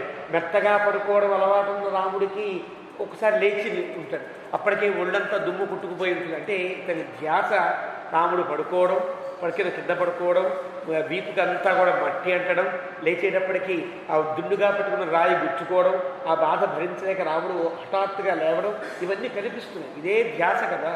ఇలా ఉంటాడు రాముడు. దక్ష్యంతి నూనం పురుషాః. అంత గొప్పవాడు రాముడు. దీర్ఘబాహుం వనేచర. చక్కటి పెద్ద పెద్ద చేతులతో, ఆజారబాహుడు కదా, అద్భుతమైనటువంటి మహాబాహువుగా రాముడు నడుస్తూ ఉంటే అడవిలో వాళ్ళంతా చూచి ఎంతంత ఆనందపడిపోతారో. ఇప్పటిదాకా ఇలాంటి రూపాన్ని వాళ్ళు చూచి ఎరుగరు కదా. అపూర్వమైన రూపశ్రీ కదా రాముడు. కాబట్టి ఇలాంటి రూపాన్ని చూడని వాళ్ళంతా చూచి అబ్బాయి ఈయనెవరు, దేవతామూర్తి అనుకున్నట్లుగా ఆనందపడుతూ ఉంటారే. రామ ఉత్థాయ గచ్చంతం లోకనాథ మనాథవతు. అలాంటి రాముడు లోకం మొత్తాన్ని పరిపాలించ తగినటువంటి రాముడు అనాథ వలె అయ్యో అరణ్యంలో వెళ్ళిపోతున్నాడే అంటూ బాధపడు. సా నూనం జనకస్యేష్ట సుత సుఖదుసదోచిత కంటకాక్రమణ ఆక్రాంత మన మధ్య గమిష్యతి. ఇంకా సీత విషయం చూస్తే సా నూనం, నిశ్చయంగా ఆవిడ జనకస్య ఇష్ట. జనకుడికి ఎంత ప్రేమ కాకపోతే అక్కడ ఉండే వివాహ సమయంలో చూస్తే సీత సీత సీత అంటూ పలకరించాడు తప్ప ఊర్మిళ ప్రస్తావన లేదు. తన కన్న కూతురు ఊర్మిళ యొక్క మాటే లేదు కదా. ఊర్మిళ యొక్క ప్రస్తావన లేకుండా మా సీత గొప్పది, ఈవిడ నా కుమార్తె చాలా గొప్పది, పతివ్రత మహాభాగ ఛాయా ఇవ అనుగత సదా. ఎప్పుడు చూసినా ఈ సీత గురించే చెప్పాడు తప్ప తన కన్న కూతురైన ఊర్మిళ గురించి చెప్పలేదంటే నిజంగా నూనం జనకస్య ఇష్ట. ఎంత ఇష్టపడి ఉంటే ఈ అమ్మాయి మీద అంత ప్రేమ పెంచుకుని ఉంటాడు. అలాంటి వాడు ఎలా పెంచి ఉంటాడు? ఒక చక్రవర్తి ఇష్టమైన కూతురుని ఎలా పెంచుతాడు? చాలా సుఖ సదోచిత. సదా సుఖోచిత, సుఖ సదోచిత. ప్రయోగంలో తేడా. సదా ఎల్లప్పుడూ సుఖోచిత, సుఖములతో ఉండి సుఖపడవలసినటువంటి ఉచితమైన స్థితి కలిగిన ఆవిడ. అలా కాదు, సుఖ సదోచిత. ఆవిడ ఎట్లా ఉంటే అలా సుఖంగా ఉండేటట్లుగా అన్నీ అమర్చిపెట్టాడు. సీత 10 అడుగులు వేయగానే అలసిపోతుంది, కూర్చోవాలి అనుకుంది అనుకోండి, అప్పుడు కూడా అక్కడ కూర్చో వేస్తారు ఎవరిని. అంటే జనకుడికి ఒక లెక్క మాట. సీత ఇలా వెళుతుంది, ఇక్కడ కాసేపు కూర్చుంటుంది. సీత ఇక్కడ దాకా వెళ్ళి ఇక్కడ కూర్చునేటప్పుడు ఇక్కడ మంచి పరుపు వేయండి, ఇక్కడ కూర్చోవాలి. సీత ఎటు వెళితే అటు ఆడుకునేటప్పుడైనా, సీత పాకుతూ ఉంటే ఆ పాకేటప్పుడైనా అన్ని జాగ్రత్తలు తీసుకునేవాడిలా ఉంటాడని చెప్పడం కోసం సదా సుఖోచిత కాదు, సుఖ సదోచిత. ఇట్లా ప్రయోగం మార్చడంలో ఉండే తేడా. ఎప్పుడు సీతకి ఏ కష్టం కలగకుండా ఉండడం కోసం ఎన్నో ఏర్పాట్లు చేసుకుంటారు. ఈ రోజుల్లో మనం ప్రోటోకాల్ పద్ధతిలో ఏ పిఎం గారు వస్తున్నారనుకో, ఆయన 10 అడుగులే వేస్తారండి, ఇక్కడే ఉంటాడు, మీరు 3 అడుగులు ముందుకు రావాలి, ఒక్క చెయ్యి మాత్రం 1 అడుగు ముందుకు రావాలి తప్ప 2 అడుగులు ముందు రాకూడదు, దండ వేయాలి. ఇవన్నీ నేను అనుభవించాను పిఎం గారు వచ్చినప్పుడు. ఇవన్నీ ప్రోటోకాల్ ఉంటాయి. అంటే పిఎం గురించి ఎవడో వ్యక్తి ఆ వ్యక్తికి ఉండే అలవాట్లన్నీ కనుక్కుని అలవాట్లన్నీ కూడా నిర్వర్తింపజేసేటట్లుగా ఈ రోజుల్లోనే మనం ఇలా కనుక మర్యాదలు చూస్తూ ఉంటే, హద్దులు చూస్తూ ఉంటే, అప్పుడు జనకుడు ఎన్నెన్ని హద్దులు ఆలోచించేవాడో, ఎన్నెన్ని సుఖములు ఆలోచించేవాడో చూస్తే సుఖ సదోచిత.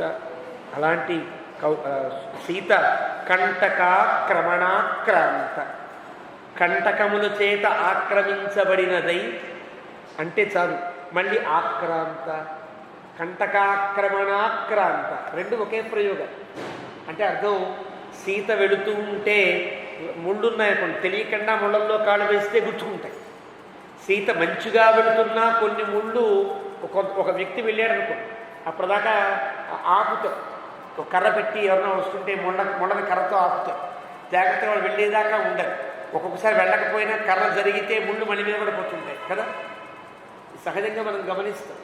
ఎంత జాగ్రత్త పడ్డా ముళ్ళల్లో వెళ్ళేటప్పుడు ఏదో రకంగా చీర కొంగు తగిలో, ఒక కొమ్మ ఒక విసురుగా వచ్చి తగులుతుందే.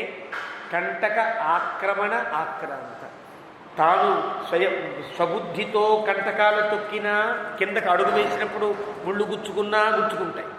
ఆ ముళ్ళు సహజంగా వచ్చి కొట్టుకుంటాయి కదా. ఆ కంటక ఆక్రమణ ఆక్రాంత అయిన సీత ఎంత కష్టపడుతుందో కదా. వనమధ్య గమిష్యతి, అలాంటి సీత కూడా అడవికి వెళ్ళిపోయిందే.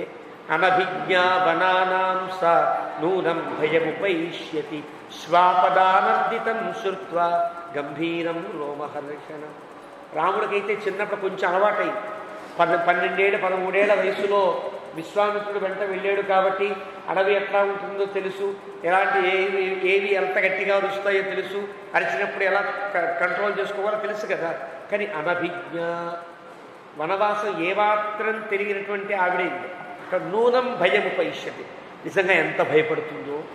ఇప్పుడైతే సరదాగా వెళ్ళిపోతాను, ముందే రథం ఎక్కేసి కూర్చుంది. కానీ హృష్టేన చేతస, వాళ్ళకి చెప్పాడు కదా, సీత హృష్టేన చేతస, ఆనందంతో ముందు రథం ఎక్కింది ఈవిడే వెళ్ళిపోవడానికి.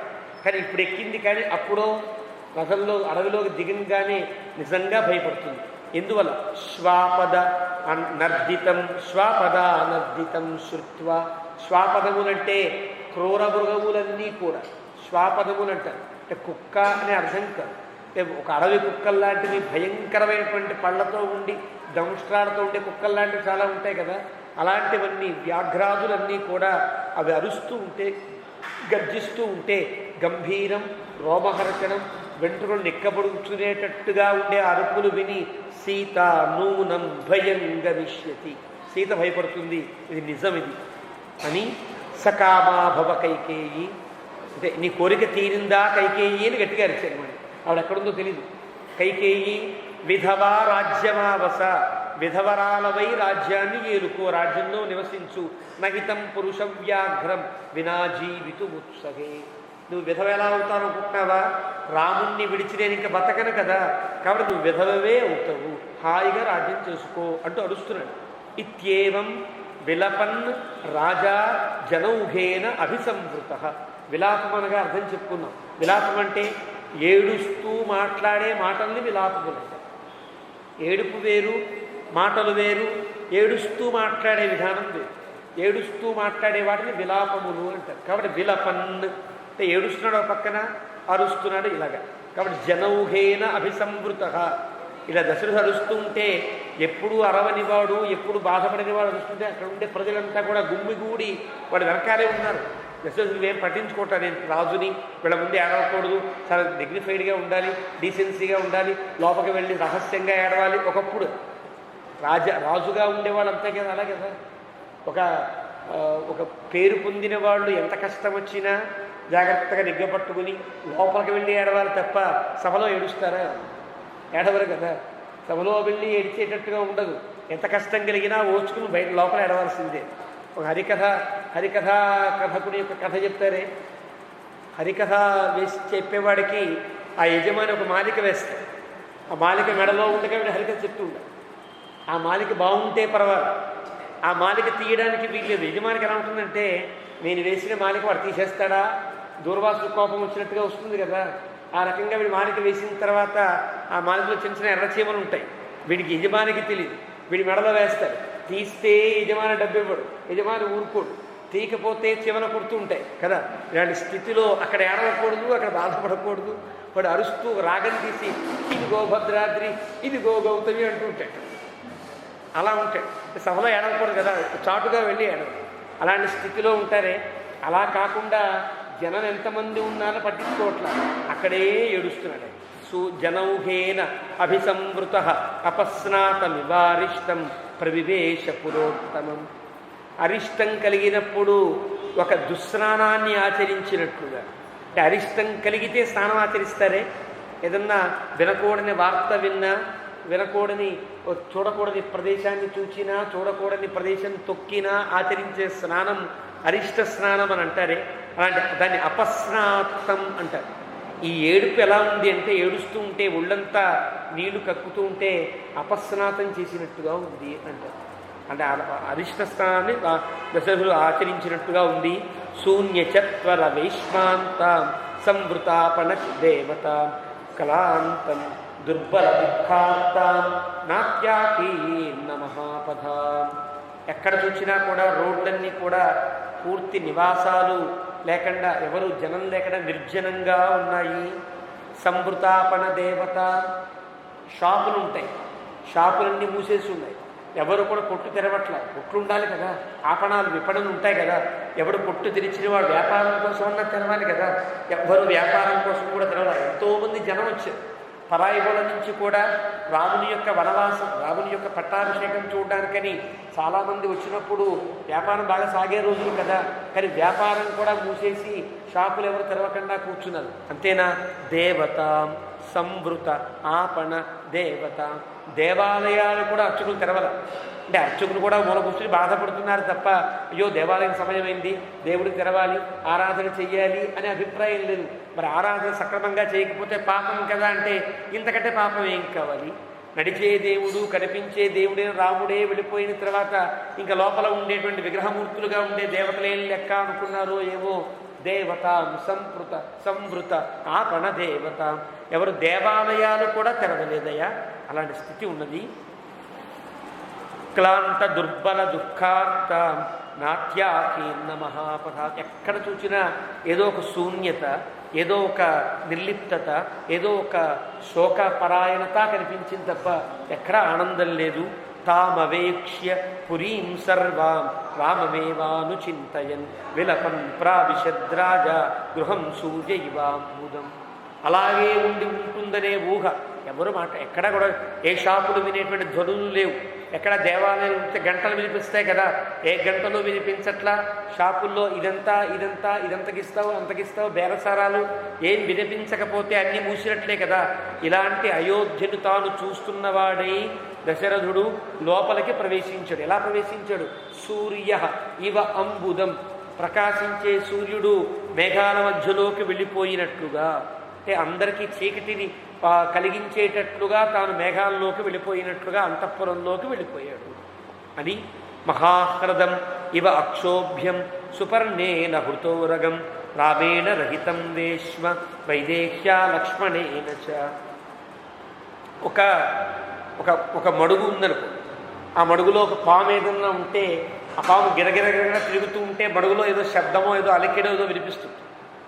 అలాంటి పాముని కనుక గరుత్మంతుడో వచ్చి తీసుకువెళ్ళిపోతే ఆ హ్రదం ఎట్లా ఉంటుంది? ప్రశాంతంగా ఉంటే ప్రమాదమా? మంచిదే. ప్రమాదం ఎక్కువ. అది మడుగు కదా. ఒక పాము తిరుగుతూ ఉంటే అగో ఇది మడుగు, ఇది లోపలికి పెడితే పాము కరుస్తుంది, ఇందులో ముడకూడదు, మునిగితే మనం మునిగిపోయేంత లోతు ఉంటుందని తెలుస్తుంది. కాబట్టి పాము ఉన్నంతసేపు మడుగు బాగుంటుంది. ఆ పామే కనుక లేకపోతే మడుగు భయంకరాన్ని కలిగిస్తుంది. అలాగా మనకి తెలివిడి చేసే పాము వంటి రాముణ్ణి ఒక విధి అనే సుపర్ణుడు ఎత్తుకుపోతే ఈ మడుగు మనకు అపకారానికే ఉంది, అయోధ్య అంతా ఒక మహాహ్రదంగా ఉంది అని వర్ణించారు. సామాన్యంగా చూస్తే ఈ ఉపమానం ఎట్లా కనిపిస్తుందంటే మంచిదయింది కదా అనిపిస్తుంది. మంచిది కాదా, రాముడనే పాము అలికిడి తాను తిరుగుతూ మనకి తెలివిడి చేసేటువంటి స్థితి పోయి ఇదంతా ఒక మడుగులాగా దిగితే మునిగిపోయేంత ప్రమాదకారైనటువంటి ఒక మహాహ్రదంలా ఉండిపోయింది అయోధ్య అంతా అని వర్ణించాడు. రామేణ రహితం వేష్మ, రాముడు లేడు, సీతమ్మ లేదు, లక్ష్మణుడు లేడు కదా, వాళ్ళ ముగ్గురు లేని అయోధ్య ఒక మహాహ్రదంగా అంటే ఒక ఊబిలాగా ఉన్నది, దిగిపోతుందంతే. ఇంకా మనిషి బతికే అవకాశం లేకుండా అయిపోయింది అంటూ అథ గద్గద శబ్దస్తు అంటే గొంతు ఒక గద్గదప్రాయమైపోయింది, అంటే మాటలు సరిగ్గా రావట్ల. విలపన్ మనుజాధిప, ఏదో మాట్లాడుతున్నాడు, ఇంకా ఏదో మాట్లాడుతున్నాడు, కానీ ఇక్కడ దాకే వాల్మీకి అర్థమైంది. ఇంకా ఏం మాట్లాడుతున్నాడో వాల్మీకి కూడా అర్థం కాల, ఏదో నసుగుతున్నాడు. ఇచ్చివాడు ఏదైనా కొంచెం ఏదైనా తేడా వచ్చినప్పుడు ఏదో తనలో తను మాట్లాడుకుంటూ సందర్భం లేకుండా అది ఇక్కడుంది, ఇది ఎక్కడుందో, ఆవిడ ఇలా మాట్లాడతారే అలా మాట్లాడుతున్నాడని వాల్మీకి చెప్తూ ఉవాచ మృదు మందార్థం వచనం దీనం అస్వరం, ఏదో మాట్లాడుతున్నాడు వినిపించట్లా, దీనుడై అస్వరంగా గద్గద శబ్ద మెల్లగా మందార్థంగా మందార్థం అంటే అర్థం మెల్లగా అని ఒక అర్థం, మందమైన అర్థం, అర్థములు లేని మాటలు అంటే మందగించిన అర్థం. అంటే ఆయన మాట్లాడే మాటల్లో అర్థాలు ఉండవు. ఎక్కడైనా తేడా వచ్చిందనుకోండి, తేడా వచ్చినప్పుడు ఏదో అంటారు చూసారా, ఏదో నా ఏనుగుని రిక్షాలో తీసుకురా, ఏదో నా గుర్రాన్ని అగ్గిపెట్టలో పట్టరా అన్నట్టుగా ఉంటాయి మాటలు, అర్థము లేని మాటలు అంటారు. మందము అర్థము, అర్థం మందగించిన మాటలు మాట్లాడుతూ ఉంటే ఇంకా వాల్మీకి ఏం రాస్తాడు, ఏం రాయలేదన్నమాట. అంటే మందగించిన మాటలతో అస్వరంగా ఏదో మాట్లాడుతున్నాడు. కౌసల్యాయ గృహం శీఘ్రం రామమాతు నయంతుమా, ఇంకా ఎవరో పట్టుకున్నారు. కౌసల్య పట్టుకుంటే పక్కన భటులంతా ఊరుకుంటారా, ఇది అమ్మ మీరు ఉండండమ్మా అని వాళ్ళంతా జాగ్రత్తగా పట్టుకుని దశరథుని తీసుకువెడుతున్నాడు లోపలికి. అప్పుడు అంటున్నాడు, కాబట్టి కౌసల్యే కనుక పట్టుకుని ఉంటే కౌసల్య నీ యొక్క అంతఃపురానికే తీసుకుని వెళ్ళు, నా అంతఃపురానికి వద్దు అని చెప్పావు. ఎవరో పట్టుకున్నారని తెలిసిందని, కాబట్టి రామమాతు నయంతుమా, ఎవరో కానీ నన్ను పట్టుకున్నారు, జాగ్రత్తగా కౌసల్య అంతఃపురానికే తీసుకుని వెళ్ళండి, నా అంతఃపురము వద్దు, ఇంకెక్కడికి వద్దు. నహ్యన్యత్ర మమ ఆశ్వాస హృదయస్య భవిష్యతి, నాకు కొంచెం సేద తీరాలంటే ఇప్పుడు కౌసల్య యొక్క అంతఃపురము తప్ప నన్ను ఓదార్చే స్థలమే అయోధ్యలో ఎక్కడా లేదు అని నహి అన్యత్ర ఇతి బ్రువంతం రాజానం, ఇలాగా మాట్లాడుతుండేటువంటి రాజుని అనయన్ను ద్వారదర్శిన, పక్కన ఉండే వాళ్ళంతా ద్వారదర్శినటువంటి ఆ భటోత్తములంతా కూడా దశరథుని పట్టుకుని జాగ్రత్తగా కౌసల్యాయా గృహం తత్ర న్యవేశ్యత వినీతవతు, జాగ్రత్తగా కౌసల్యాదేవి అంతఃపురంలో తీసుకుని వెళ్ళి దశరథుణ్ణి అక్కడ కూర్చోబెట్టారు. తతస్తస్య ప్రవిష్టస్య కౌసల్యాయా నివేశనం అధిరుహ్యాపి శయనం బభూవల్లితం మనః, అంతకుముందే కౌసల్య అంతఃపురంలో చేరుకుంది. దశరథుడు తన వెంటే వస్తాడని తెలుసు కదా, కైకేయితో నీకు సంబంధం లేదని ఎప్పుడైతే ఆయన వాచా మాట్లాడాడో అప్పుడు ఆయన్ని ఓదార్చవలసిన పూర్తి బాధ్యత నా మీదే ఉన్నది అని కౌసల్యకి అర్థమైంది. ఇంకెక్కడే వెళతారు, అంతఃపురానికి దశరథుని యొక్క అంతఃపురానికి వెళ్ళినా తాను వెళ్ళి ఓదార్చేటట్టు ఉండదు. కాబట్టి దశరథుణ్ణి తప్పనిసరిగా ఈయన చెప్పకపోయినా తన అంతఃపురంకే తీసుకుని వెళ్ళాలి. కాబట్టి కౌసల్య ముందే వెళ్ళి దశరథుడు పడుకోవడానికి వీలుగా పక్కంతా సిద్ధం చేసింది పాపం. అధిరుహ్యాపి శయనం బభూవ నుడితం మనః, జాగ్రత్తగా తీసుకునేటికి ఇక్కడ కూర్చోబెట్టండియా అంది. ఆమె కూర్చోబెట్టారు అక్కడ. పుత్రద్వయ విహీనంచ సృషయాపి వివర్జితం అపశ్యద్భవనం రాజా నష్టచంద్రమివాంబరం, అక్కడ కౌసల్య అంతఃపురం అని తెలిసింది కదా, కౌసల్య యొక్క అంతఃపురం లోపలకే తీసుకుని వెళ్ళండి అని చెప్పాడు. కాబట్టి అంతఃపురంలోకి వచ్చిన తర్వాత కౌసల్య అంతఃపురంలో ఎవరు ఉంటారు, రాముడు ఉంటాడు. అటు ఇటు తిరుగుతూ గజ్జల సవ్వడితో సీత తిరుగుతుంది. రాముడిని విడిచిపెట్టకుండా ఉండే లక్ష్మణస్వామి ఇక్కడే ఉంటాడు. వాళ్ళెవ్వరూ తిరుగుతున్నటువంటి అలికిడి కానీ వినికిడి కానీ లేదు కదా, వాళ్ళెవ్వరూ లేరు కదా, ఎవరూ లేనటువంటి శూన్యమైపోయింది. ఎలాగా సీతతో పుత్రద్వయ విహీనం, ఇద్దరు కుమారులు లేదు, సృషయాపి కోడలు లేదు. అలాంటి అపశ్యద్భవనం రాజా. అలాగా ఎవరూ లేకుండా నిర్జనంగా కౌసల్య మాత్రమే ఆ దాసిలో ఎవరో ఉంటే ఉన్నట్టు లేదా లేనట్టు వీళ్ళు మాత్రమే ఉండేటువంటి అంతఃపురంలోకి దశరథుడు చేరుకున్నాడు. చేరుకుని తచ్చ దృష్ట్వా మహారాజ భుజముద్యమ్య వీర్యవాన్ ఉచ్చైశ్వరేణ చుక్రోశ హా రాఘవ జహాసి మాం. ఇప్పుడు కొంచెం కూర్చున్నాడు, స్థిమిత పడ్డాడు కదా, ఒకసారి చేతులు రెండు ఎత్తాడు. భుజముద్యమ్య వీర్యవాన్, ఓ చెయ్యి ఎత్తాడు, జాగ్రత్తగా పైకి లేపి హా రామా అని గట్టిగా అరిచాడు. నన్ను విడిచి వెళ్ళిపోతున్నావా రామా అని మళ్ళీ గుర్తొచ్చింది. ఒకసారి ఆలాపన అంటారే, అదే పనిగా ఆలోచిస్తున్నప్పుడు మళ్ళీ ఒక్కసారి అరవాలనిపించింది, ఏడవాలనిపించిందేమో, గట్టిగా ఉచ్చైశ్వరంగా మళ్ళీ హా రాఘవ నా జహాసి మాం, నన్ను విడిచి వెళ్ళిపోతున్నావా రామా అంటూ బాధపడ్డాడు. బాధపడి సుఖిత బతతం కాలం జీవిష్యంతి నరోత్తమా పరిష్వజంతో ఏ రామం రక్ష్యంతి పునరాగతం.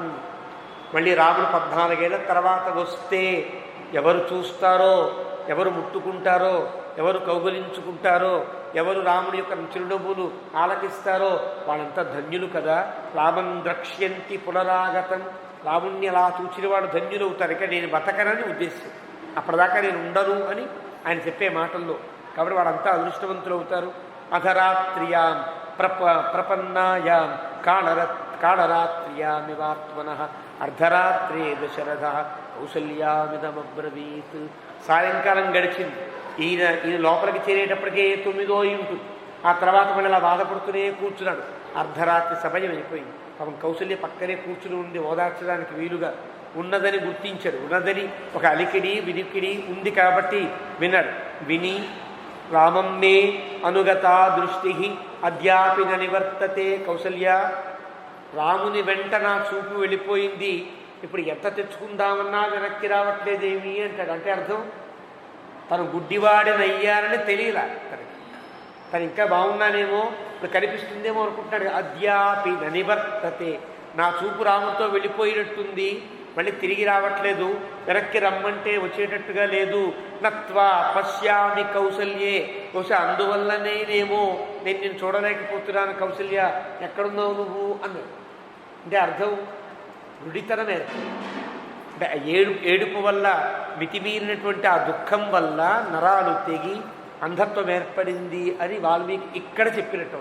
నాకు కనిపించట్లేదు నువ్వు ఎక్కడున్నావు. అంతఃపురంలోకి వచ్చాక సాయంకాలం అయితే మణిదీపాలు పెట్టరా, పక్కనే రాజుగారు ఉంటే ఇంకా ఎన్ని ఏర్పాట్లు ఉంటాయి. అన్ని ఏర్పాట్లు ఉన్నా, అన్ని మణిదీపాలున్నా, పక్కనే కౌసల్య ఉన్నా ఓకే వినిపిస్తోంది, కౌసల్య ఉన్నట్టుగా అనిపిస్తోంది తప్ప కనిపించట్లేదని తానే స్వయంగా నత్వా పశ్యామి కౌసల్యే సాధు మాం పాణినా స్పృశ, ఇక్కడ ఉన్నావో లేదో ఒకసారి నన్ను ముట్టుకోవా అన్నాడు. అంటే అర్థమే వ్యాఖ్యాతలు చెప్తారు. అప్పలాచార్య స్వామి వారు శ్రీభాష్యంలో వారి యొక్క తత్వదీపికలో చెప్తారు, కళ్ళు పోయాయని గుర్తింపు కలుగుతాం. ఎలా పోయాయి అంటే ఈయన అనుకుంటున్నాడు రాముని చూస్తూ ఉండిపోయారు కదా, రామునితో పాటే కళ్ళు వెళ్ళిపోయాయి. రాముణ్ణి విడిచి ఎవరు ఉండగలుగుతారు? ఎవరు ఉండలే కదా. నా కళ్ళు ఉండకుండా వెళ్ళిపోయాయి. చైతన్యమైన ఉన్నా అచైతన్యమైన జడమైన అజడమైన రాముణ్ణి చూస్తూ రాముని వెంటే వెళ్ళిపోయారు. అయోధ్య ప్రజలంతా వెనకాల వెళ్ళిపోయారు కదా. వెళ్ళలేని ముసలి వాళ్ళు ఎవరో ఆగిపోయారు కదా, నాలాంటి వాళ్ళు ఎవరో ఆగిపోయారు తప్ప వెళ్ళగలిగి కాలి బలము, పిక్క బలము, గుండె బలము కలిగిన అంతా వెళ్ళిపోయారు రాముడితో పాటు. కాబట్టి మేము ఆగిపోయాం. నా కళ్ళు ఎంత గొప్పవో, ఎంత బలం ఉందో కళ్ళకి, కళ్ళు కూడా వెళ్ళిపోయాయి. మరి తిరిగి రావట్లా. కళ్ళు రాముడితో ఉంటాయి, 14 ఏళ్ళు తిరిగి రావు. 14 ఏళ్ళ దాకా ఈయన ఉండడు కదా. కాబట్టి నత్వ వినిపిస్తోంది, నాకు అన్నీ వినిపిస్తున్నాయి కాబట్టి నా ఈ శ్రోత్రేంద్రియం బాగానే ఉంది కదా. మాట్లాడుతున్నాను కాబట్టి అరిచారు కౌసల్య అని అన్నాను కాబట్టి నా నాలుక బాగానే పనిచేస్తుంది. కాబట్టి నా శరీరము స్పృహను కోల్పోయిందా లేదా అని అడగడానికని సాధుమాం పాణినా స్పృశ, నా ఒంట్లో స్పృహ ఉన్నదా లేదా తెలియట్లేదు కౌసల్య, ఒకసారి ముట్టుకోవా అని అడిగారు. ఇలా ఎందుకన్నానండి అని అంటే పెద్దలు చెప్తారు ఆ వ్యాఖ్యానంలోనే, ఎప్పుడైనా సరే ఒక వ్యక్తి మీద చాలా ప్రేమ ఉన్నప్పుడు ఆ వ్యక్తి యొక్క సందర్భం విన్నా, ఆ వ్యక్తి యొక్క స్పర్శ కలిగినప్పుడు మాత్రమే ఆ నిశ్చేష్టత దశ నుండి మేలుకుంటుంది. ఆ దశ రావాలి అంటే ఆ వ్యక్తులు ముట్టుకోవాలి. రాముడు వచ్చి ముట్టుకుంటే తప్ప ఈ లోకంలోకి రాని స్థితిలోకి వెళ్ళాడు. ఈ స్థితి మనందరికీ ఎవరికైనా వస్తుందా అంటే రాకపోవచ్చు. అంటే ఇంత అనుబంధాలు ఎక్కడున్నాయి, ఇంత ప్రేమించే హృదయాలు ఎక్కడున్నాయి, ప్రేమించగలిగిన వ్యక్తిత్వాలు ఎక్కడున్నాయి? రెండూ లేవు కదా. ఇక్కడ రాముని యందు దశరథుని యొక్క ప్రేమ ఎలాంటిదంటే మళ్ళీ రాముడు ముట్టుకుంటే తప్ప బతకనటువంటి స్థితి ఏర్పడింది. కాబట్టి సాధుమాము స్పృశ, ఇది వైద్యం అంటారు. ఇదొక వైద్యం. మళ్ళీ ఆ వ్యక్తి వచ్చి ముట్టుకుంటే ఆ స్పర్శ వల్ల మళ్ళీ ఆరోగ్యం సమకూరుతుంది కదా. నువ్వు రాముని కన్న కడుపు కలిగిన దాని కదా కౌసల్య, నువ్వు ముట్టుకుంటే మళ్ళీ రాముడు నన్ను ముట్టుకున్నట్టు ఉంటుంది కాబట్టి ముట్టుకో అన్నాడు. వ్యాఖ్యానం చేస్తాడు. సాధు మాము స్పృశ, సాధు అంటే అర్థం మంచిగా ముట్టుకో అంటే రాముడి యొక్క స్పర్శ నాకు కలగాలి కౌసల్య అని అరిచినట్టు లెక్క. ఆ రకంగా సాధు మాం పాణినా స్పృశ, మళ్ళీ నేను బాగుపడతానేమో, నువ్వు ముట్టుకుంటే నాకు మళ్ళీ కళ్ళు వస్తాయేమో, ఏదో పాపం ఆశ. కాబట్టి నన్ను ముట్టుకోవా అంటే జాగ్రత్తగా వాడు పట్టుకుంది. తం రామమేవ అనువిచింతయంతం సమీక్ష దేవీ శయనే నరేంద్రం ఉపోపవిశ్యాధికమార్తరూప వినిశ్వసంతి విలలాప కృచ్ఛ్రం. ఇప్పటిదాకా ఏదో పాపం ఆవిడ కూడా బెగ్గపట్టుకుని ఏమీ మాట్లాడకుండా కొద్దిగా ఏడుస్తూ దశరథుని ఇప్పటిదాకా తిట్టింది ఆవిడ. ఎప్పుడు తిట్టబాబు, ఎప్పుడు కూడా పల్లెత్తి మాట అననటువంటి సాధ్వీమణి కదా కౌసల్య. అలాంటి ఆవిడకి కూడా కోపం వచ్చి దశరథుడు తిడుతుంది. తిట్టవలసి ఇంకా దొరకడు, బాగా దొరికాడు అనుకుందో ఏమో తిట్టం ప్రారంభిస్తుంది. విలలాప అంటాడు. కావాలని తిట్టిందా కాదు, విలలాప, ఏడుస్తూ తిడుతూ ఆపుకోలేక తన మనసులో ఉండే అభిప్రాయాన్ని ఇంకా ఆపుకోలేక 2-3 మాటలు అంటుంది. పాపం సూదులతో పొడిచినట్టుగా ఉంటాయి ఆ మాటలు. తప్పదు కదా, ఆవిడ కష్టం ఎలా తీరుతుంది? ఎవరితో పంచుకుంటే కష్టం తీరుతుంది. తను పంచుకునే కష్టం ఒక భర్తతోనే కదా పంచుకోవాలి. భర్తతోనే పంచుకుంటుంది, భర్తనే తిడుతుంది. ఇన్నాళ్ళు చేసావా నువ్వు, కైకేయి అంటూ ఎన్ని పనులు చేసావయ్యా, నా రాముణ్ణి కూడా దూరం చేసావు కదా, నీకు ఈ శాస్త్రి జరగాల్సిందే అన్నట్లుగా అంటుంది. అనవచ్చునా అంటే అనకూడదు, అనకుండా ఉండగలరా అంటే ఉండలేదు. కష్టం అలాంటిది. ఈయనెంత కష్టపడుతున్నాడో, తండ్రిగా తానెంత కష్టపడుతున్నాడో, కన్న తల్లి ఇంకా ఎంత ఇంకా కష్టపడుతుంది కదా ఆవిడ. చాలా ప్రేమ. దశరథుడి కంటే కౌసల్యకి ఎంత ప్రేమ ఉంటే విశ్వామిత్రుడు కౌసల్య సుప్రజారామ అంటాడు. దశరథ సుప్రజాహరామ అల్ల, కౌసల్య సుప్రజారామ. కౌసల్య ఎంత అదృష్టవంతురాలో కదా, కౌసల్య ఎంత భాగ్యవంతురాలో కదా, కౌసల్య ఎంత ప్రేమవంతురాలో కదా అని విశ్వామిత్రుడు అన్నాడంటే కౌసల్యకి రాముడికి ఉండే అనుబంధం కౌసల్యకి తెలుసు కదా.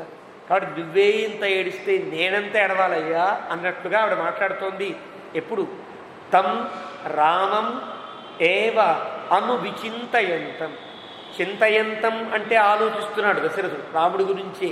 విచింతయంతం వివిధములుగా ఆలోచిస్తున్నాడు. అనువిచింతయంతం 2 ఉపసర్గ, ప్రతి ఉపసర్గకు బలం ఉంటుంది. అను అంటే ఎడతెరిపి లేకుండా ఆలోచిస్తున్నాడు. విచింతయంతం వివిధములుగా ఆలోచిస్తున్నాడు. చింతయంతం రాముడి గురించే ఆలోచిస్తున్నాడు. అలా పాపం ఆయన ఉంటే ఇక్కడ అంత కష్టపడుతూ ఉంటే సమీక్ష్యదేవి గమనించింది దశరథుణ్ణి. అలాంటి సమయంలో తాను ఎన్ని మాటలన్నా కూడా పట్టించుకునేటువంటి స్థితిలో లేడని గుర్తించి సమీక్ష్య అంటే అర్థం. ఇప్పుడు నేను ఏదన్నా అన్నా పాప ఆయన మనసుకు తగలదు, అనకపోతే నా గుండెల్లో ఉండదు అనేస్తే ఆయన మళ్ళీ కష్టపెట్టుకునేటట్టుగా అనకూడదు కదా. ఆయనకి ఈ మాటల కష్టాన్ని కలిగించవనుకున్నదై సమీక్ష్య బాగా చూచి దశరథుని యొక్క స్థితిని బాగా గమనించిన కౌసల్య శయనే నరేంద్రం, ఆయన పక్క మీద పడుకుని ఉంటే పక్క మీద కూర్చుని ఆయన మీద జాగ్రత్తగా చెయ్యి పెట్టి ఉపవిశ్య అధికం ఆర్తరూప. ఒక్కసారి చాలా కష్టం కలిగింది. చాలా ప్రేమించేటువంటి రాముడు దూరమయ్యాడు. రాముడు ప్రేమను ఎంత పొంది ఉంటుందో కదా, రాముడు దూరమయ్యాడు. ఇప్పటిదాకా ప్రేమ ఏమాత్రం పొందని దశరథుడు కూడా తన పక్క మీద ఉన్నాడు, తన దగ్గర ఉన్నాడు, తన పక్కనే ఉన్నాడు. కానీ ఎంత బాధపడుతున్నాడో. అప్పుడు అలాంటి చూస్తే భర్త దూరమయ్యేటట్లుగా ఉంది, కొడుకు దూరమైనప్పుడు ఉండే తల్లి స్థితి ఎలా ఉంటుంది? భర్త అంటే అమితమైనటువంటి స్థితి, అమితమైనటువంటి ఆపేక్ష ఉంటుంది. ఏ భార్యకైనా ఉండాలని కదా సీతమ్మ చెప్పింది. మితం దదాతి నః పిత మితం భ్రాత మితం సహోదర అని చెప్పింది కదా. వీళ్ళంతా కొద్దిగా ఉంటారు. అమితస్య హి దాతారం, అన్నీ ఇచ్చే భర్తను ఎవరు విడిచిపెడతారు. కాబట్టి భర్తను చూస్తే అధికం ఆర్తరూప. ఒకసారి రెండింతలై దశరథునికి రాముడు ఒక్కడు దూరం అయ్యాడని బాధ ఒకటే ఉంది. కానీ కౌసల్యకి నాకు భర్త దూరం అవుతున్నాడు, కొడుకు దూరం అయిపోయాడని అధికం ఆర్తరూప అంటాడు వాల్మీకి. అంటే అధికమైనటువంటి ఆర్త రూపాన్ని పొందిన కౌసల్య విలలాప కృచ్ఛ్రం అంటే తన గుండెల్లో ఉండే మాటలన్నీ కూడా పోది చేసి సమగ్రంగా కొద్దిగా మాట్లాడుతుంది. సమగ్రంగా మాట్లాడుతోంది అంటే చాలా చెప్పాలి, ఓ 10 ఏళ్ల పాటు కూర్చొని చెప్పాలి, అంత ఉపన్యాసం చెప్పాలి. ఆవిడ అది కష్టాలు పడింది, ఆవిడ అంత దూరంగా ఉంది. కానీ ఆవిడ సమగ్రమైన అంశాన్ని 4-5 మాటల్లో చెబుతోంది అంటూ వాల్మీకి ఇక్కడ ముగించి మనకి సస్పెన్స్ సాగాలి కదా, 43వ సర్గలోకి తీసుకువెళ్ళాడు ఆ అంశాన్ని. 43వ సర్గ తతస్సమీక్ష్య శయనే సన్నం శోకేన పార్థివం కౌసల్యా పుత్ర శోకార్త తమువాచ మహీపతిం. తతస్సమీక్ష్య మళ్ళీ జాగ్రత్తగా వచ్చింది. ఇప్పుడు మాట్లాడచ్చా మాట్లాడకూడదా, ఈ మాటను మాట్లాడితే మనసు నొచ్చుకుంటుందా అంటే నొచ్చుకునే స్థితిలో లేదు. నేను ఏమన్నా సరే ఇంక నేనేం చేయలేని కౌసల్య అంతా అయిపోయింది అంటాడు తప్ప ఇంకేమనడు. కాబట్టి నా గుండెల్లో ఉండే బాధ చెప్పాలి కదా అని సమీక్ష్య శయనే సన్నం శోకేన సన్నం శోకము చేత నీరసించినట్లుగా అంటే ఎలాంటి స్థితి, స్పృహ కోల్పోయే స్థితిలో ఉండేటట్టుగా ఉండే పార్థివం అంటే మహారాజు. పార్థివుడు అంటే మహారాజు. కౌసల్య అలాంటి కౌసల్య పుత్ర శోకార్త పుత్రుని యొక్క శోకం నిండిపోతే తమువాచ మహీపతిం అంటుంది. భర్తారం అనడు వాల్మీకి, మహీపతి రాజుని ప్రశ్నించవలసినటువంటి బాధ్యతలో ప్రశ్నిస్తుంది. నువ్వు రాజువై ఉండి సమానంగా అందరి మీద ప్రేమ కురిపించవలసిన వాడవై ఉండి ఎంత పక్షపాతాన్ని వహించావు అని చెప్పడానికి వీలుగా మహీపతిం అనే ఒక విశేషణాన్ని వాల్మీకి వేస్తారు. రాఘవే నరశార్దూలే విషం ఉక్త్వా విజింహతాం విచరిష్యతి కైకేయి నిర్ముక్తే వహి పన్నవి. నీ వల్ల కదా బుసలు కొట్టే పాములాగా తిరుగుతోంది కైకేయి అయోధ్య అంతా కూడా. ఎంత మాట, నీ వల్ల విషం చిందే పాములా తయారైంది అంటే ఆవిడకి ఇంత విషం రావడానికి కారణం నువ్వే కదా, నీ ప్రేమే కదా అని దెప్పి పొడిచినట్టే ఉంటుంది. కానీ కష్టం ఆవిడది అలాంటిది. ఎలాగా రాఘవే నరశార్దూలే నరోత్తముడైన ఉత్తముడైన పురుషోత్తముడైన రామచంద్రమూర్తిని అడవికి పంపించేంత విషం కక్కింది. విషం ఉప్త్వా విజింహతాం అంటే సహించలేనంతగా విషాన్ని కక్కి, కొద్దిగా విషం కాపేయడం కాదు, లోపల ఎంత విషం ఉందో అంత విషాన్ని కక్కేసి ఇప్పుడు నిర్ముక్త ఇవ పన్నగి కుబుసం విడిచినటువంటి పాములా తిరుగుతోంది అయోధ్య అంతా. ఈ స్థితి నీ వల్ల ఏర్పడింది అంటే దీనివల్ల నేను కష్టపడ్డానని కాదు, రాజ్యమంతా ఏడుస్తోంది. నువ్వు మహీపతివా కావా అని ప్రశ్న. రాజువి కదా, ఇలా చెయ్యవచ్చునా అందాడు అని. వివాస్య రామం శుభగా లబ్ధకామా సమాహిత త్రాసయిష్యతి మాం భూయ దుష్టాహిరి భవేష్మని. రాముడు వెళ్ళిపోయాడు, నువ్వు కూడా ఈ స్థితిలో ఉన్నావు. ఇప్పుడు నన్ను ఏం చేస్తుంది ఆ కైకేయి? నన్ను ఎంత నా మీద విషం కక్కుతుందో తెలియదు, నన్ను ఎట్లా ట్రీట్ చేస్తుందో తెలియదు, ఎలా నన్ను ఆదరిస్తుందో, ఆదరించే అవకాశం ఉందా? కాబట్టి నా మీద విషం కక్కుతూ నన్ను క్షణక్షణం భయపెడుతూనే ఉంటుందయ్యా. అథస్మ నగరే రామ చరన్ భైక్షం గృహే వసేతు కామకారో వరం దాతుం అపిదాసం మమాత్మజం.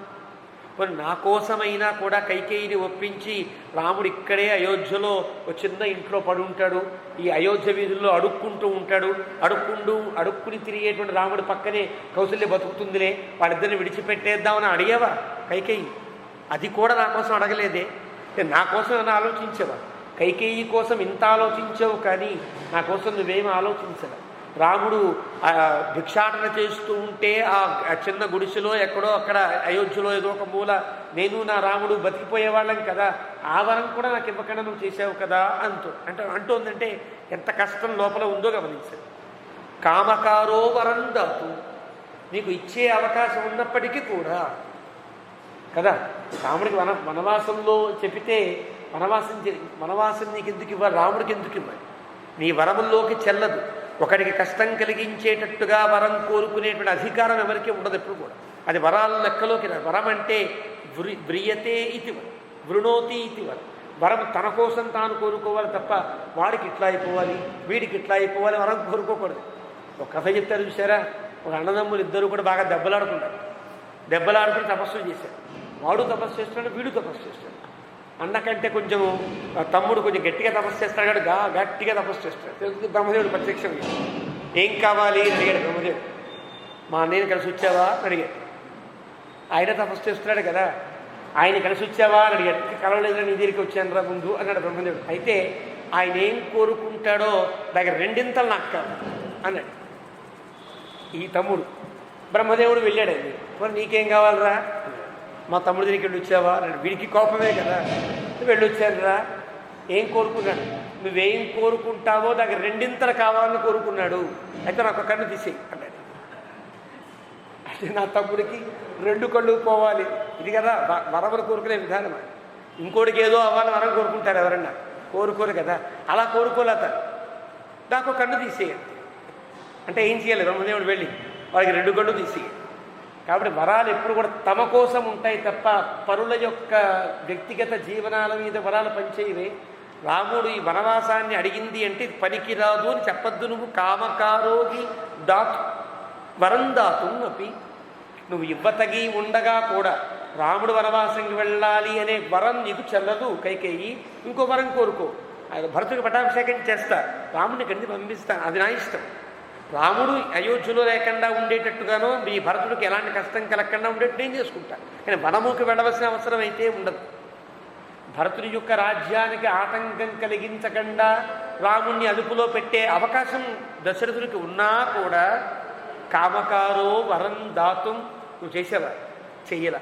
కౌసల్య ఎంత ధర్మ సూక్ష్మాన్ని దశరథుడు గుర్తు చేసిందో అర్థమవుతుంది. కాబట్టి దాసమ్మమ ఆత్మజం, ఒక సేవకుడిలా, ఒక భటుడిలా, ఒక పనివాడిలా కూడా ఉండకూడదా నా రాముడి ఇక్కడ అని పాతయిత్వాతు కైకేయ్య రామం స్థానాత్ యథేష్టత ప్రదిష్టో రక్షసాంభాగ పర్వణీవ ఆహితాగ్నినా. ఎంత మాట ఉంది అంటే కైకేయిని తిట్టాలి అనుకుని భరతుణ్ణి కూడా రాక్షసుడు అనేసింది కౌసల్య. ఎందుకందో ఆ గుడ్డే కష్టం అట్లాంటిది. పాతయిత్వాతు కైకేయ్య, కైకేయి చేత ఒకనొక బురదగుంటలో పడినట్టుగా అయిపోయి నీవు రాముణ్ణి ఇక్కడి నుంచి దూరంగా పంపించి ప్రదిష్టో రక్షసాంభాగ, నా రాజ్యమంతా రాక్షసుల పాలు చేశావు కదయ్యా అని. ఈ రాజ్యాన్ని రాక్షసుల పాలు అంటే భరతుణ్ణి కూడా తిట్టింది. తన కుమారుడికి గతి కలగడానికి దాని కుమారుడు కదా కారణం అనే అభిప్రాయమే ఉంటుంది తప్ప భరతుడు మంచివాడా చెడ్డవాడా అక్కడ లెక్క కాదు. లెక్క ఎక్కడి దాకా ఉంటుంది. ఆమె కుమారుడు తన కుమారుణ్ణి అడవికి పంపించాలంటే ఆమె కుమారుడికి రాజ్యం రావాలి. ఆమె కుమారుడికి రాజ్యం దక్కాలంటే రాముడు అడవిలో ఉండకూడదు. కాబట్టి ఎవరికి ఎవడు శత్రువు, రాముడికి భరతుడు శత్రువు, భరతుడికి రాముడు శత్రువు. అంతవరకు ప్రయాణం అంటే మతి యొక్క ఆలోచన ధోరణి ఎట్లా సాగుతుంది. కాబట్టి రాక్షసుల పాలు చేసావు రాజ్యాన్ని. భరతుడు ఎంత మంచివాడో తెలుసు, తెలిసినప్పటికి కూడా అనవలసిన ఘటన ఇలాంటిది కాబట్టి అనేసి పర్వణీవ ఆహితాగ్నిన, ఒక గొప్ప యజ్ఞం చేస్తే ఆ పురోడాశాన్ని ఎవరికి ఇవ్వాలి, దేవతలకి కదా ఇవ్వాలి. దేవతలకు ఇవ్వలసినటువంటి ఆహితాగ్ని, దేవతలకు ఇవ్వలసినటువంటి ఒక హవిస్సుని రాక్షసులకు ఇస్తాడా? ఇచ్చినట్టుగా నువ్వు చేసావయ్యా. కాబట్టి అంటే చాలా పెద్ద మాట అన్నట్టు లెక్క. వైదికమైన రీతిలో కూడా నువ్వు చేసిన తప్పు అని చెప్తావు. ఇలాంటి ఒక ఉపమానాన్ని చాలా పెద్దలు పెద్ద సందర్భంలో వాడతారు. ఇది మా గోష్ఠి కాబట్టి చెప్పే తప్పేం లేదు. కానీ భగవంతునికే చెందవలసిన ఆత్మను కనుక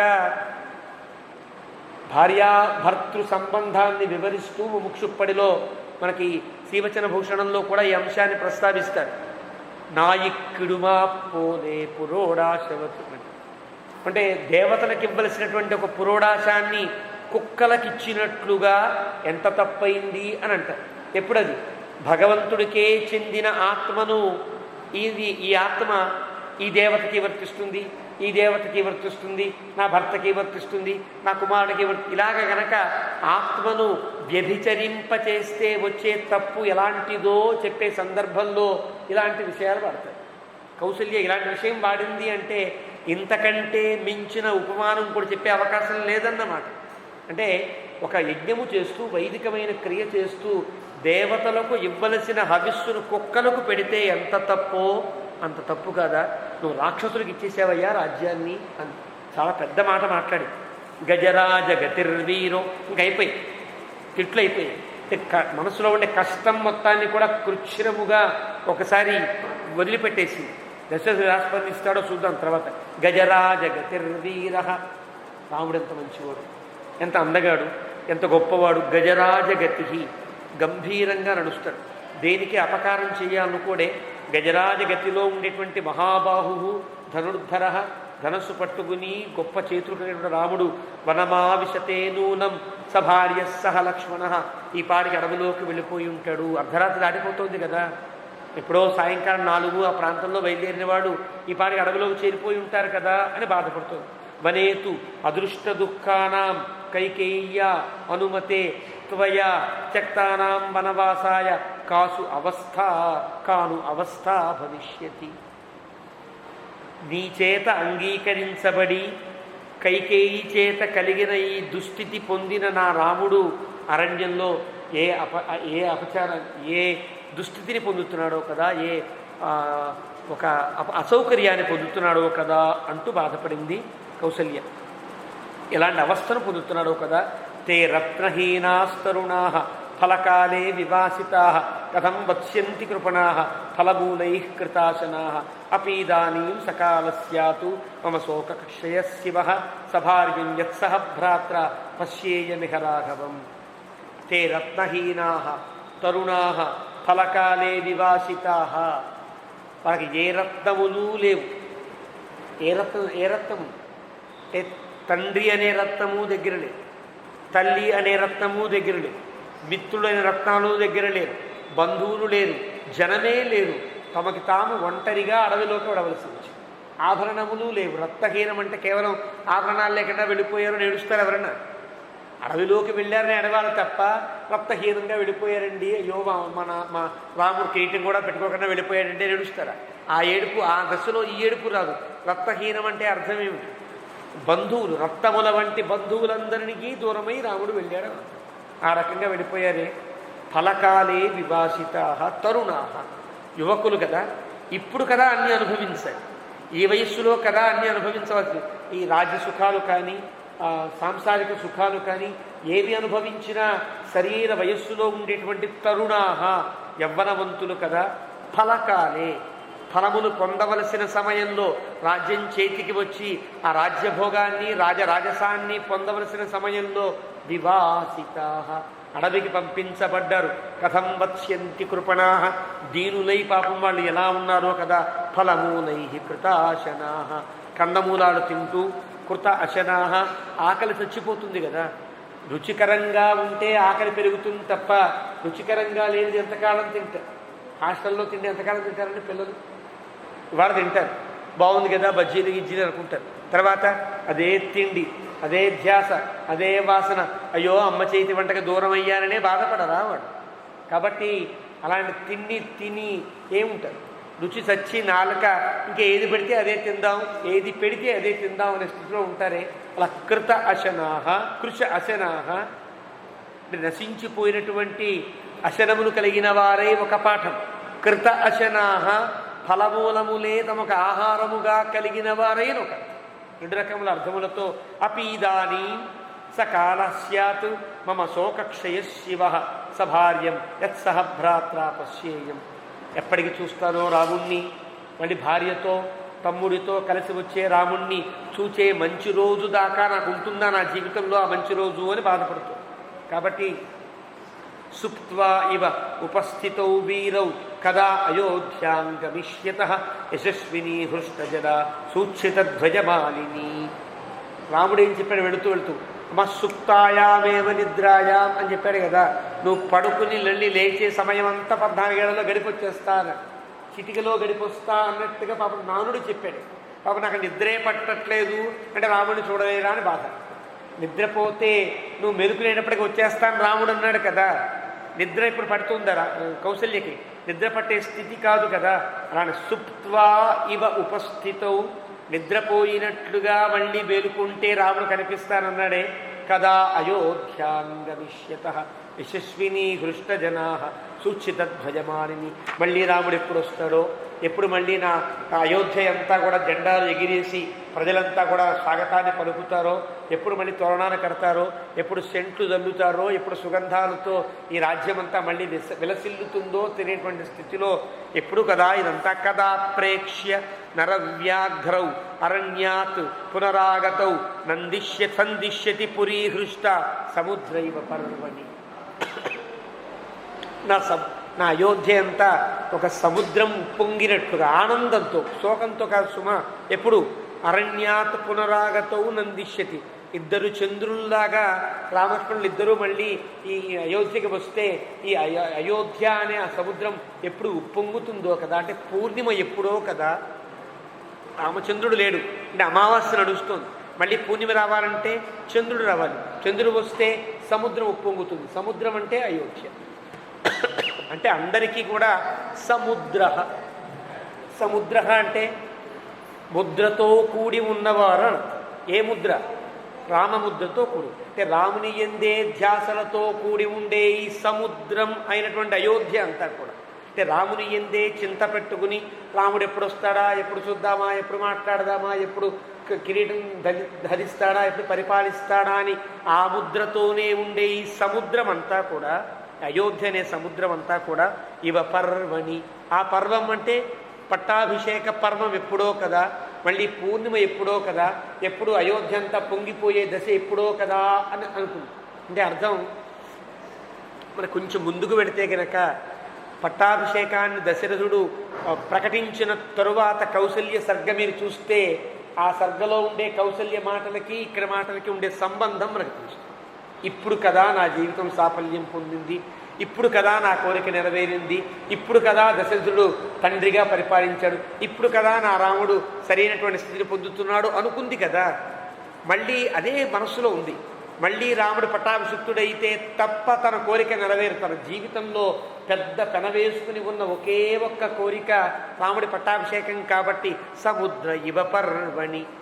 ఆ పర్వం అంటే పట్టాభిషేక పర్వము ఎప్పుడు జరుగుతుందో కదా, చంద్రుడు ఎప్పుడు వస్తాడో కదా, ఎప్పుడు పౌర్ణిమ వస్తుందో కదా, ఎప్పుడు అయోధ్య అనే సముద్రం ఉప్పొంగుతుందో కదా ఆ పర్వకాలంలో అంటూ పర్వణి అంది తప్ప పూర్ణిమాయాం అని వాల్మీకి చెప్పల. పర్వము అంటే రెండు అర్థం, పండుగ అని ఒక అర్థం, పర్వము అంటే పౌర్ణిమ అని ఒక అర్థం. ఇవన్నీ పర్వదినములు అంటారు. పర్వదినములను కొన్ని ఉంటాయి. అమావాస్య పర్వదినమే, గ్రహణకాలము పర్వదినమే, పౌర్ణిమ ఇవన్నీ పర్వదినములు అంటారు. ఆ పర్వం ఈ పర్వం ఆ పర్వం. పట్టాభిషేక పర్వం, పౌర్ణిమ పర్వం, సముద్రము, సముద్రతో ఉన్న అయోధ్య. ఇలాగా ఒక అందమైనటువంటి అన్వయంతో వాల్మీకి కౌసల్య గుండెల్లో ఉండే మాటను మనకి ప్రకటించాడని తెలుస్తుంది కదా. అయోధ్య మహాబాహు పురీం వీర ప్రవేక్ష్యతి పురస్కృత్య రథే సీతాం వృషభోగో వధూమివ. ఈ విశేషణములన్నీ పట్టాభిషేకంలో రామునికి వేసే విశేషణాలు. ఇవన్నీ కూడా సామాన్యమైన విశేషణాలు కాదు. బాగా తెలిసిన వాళ్ళు, జ్ఞానవంతులైన వాళ్ళు, ఆ మనస్సునిలు అయిన వాళ్ళు మాట్లాడే మాటలు కదా. మనం మామూలు అర్థాలు చెప్పుకోవడానికి అవకాశం ఉండదు కదా. అయోధ్య మహాబాహు. మహాబాహు అంటే అయోధ్యనంతా తన రెండు భుజములతో పరిపాలించతగినటువంటి వాడు అని అర్థం మహాబాహు అంటే. మళ్ళీ వీర, వీరుడై తిరిగి వస్తాడు. వీరుడంటే ఈ 14 ఏళ్ల వీరుడంటే అర్థం లక్ష్యాన్ని పెట్టుకుని ఆ లక్ష్యాన్ని తనకు అనుకూలంగా సాధించి ఉన్నవాడిని ఈరహ అని అంటారు. ఈ అంటే అర్థం ఈన్ గతౌ అని అర్థం. ఈ అనే ధాతువులకు పొందుట అని ఒక అర్థం, ప్రేరేపించుట, ఇలా రకరకాల అర్థాలు వస్తాయి. కానీ ఈరహ తన ఏది లక్ష్యంగా పెట్టుకుంటాడో అది గట్టిగా పొందినవాడై రాముడు అంటే అర్థం.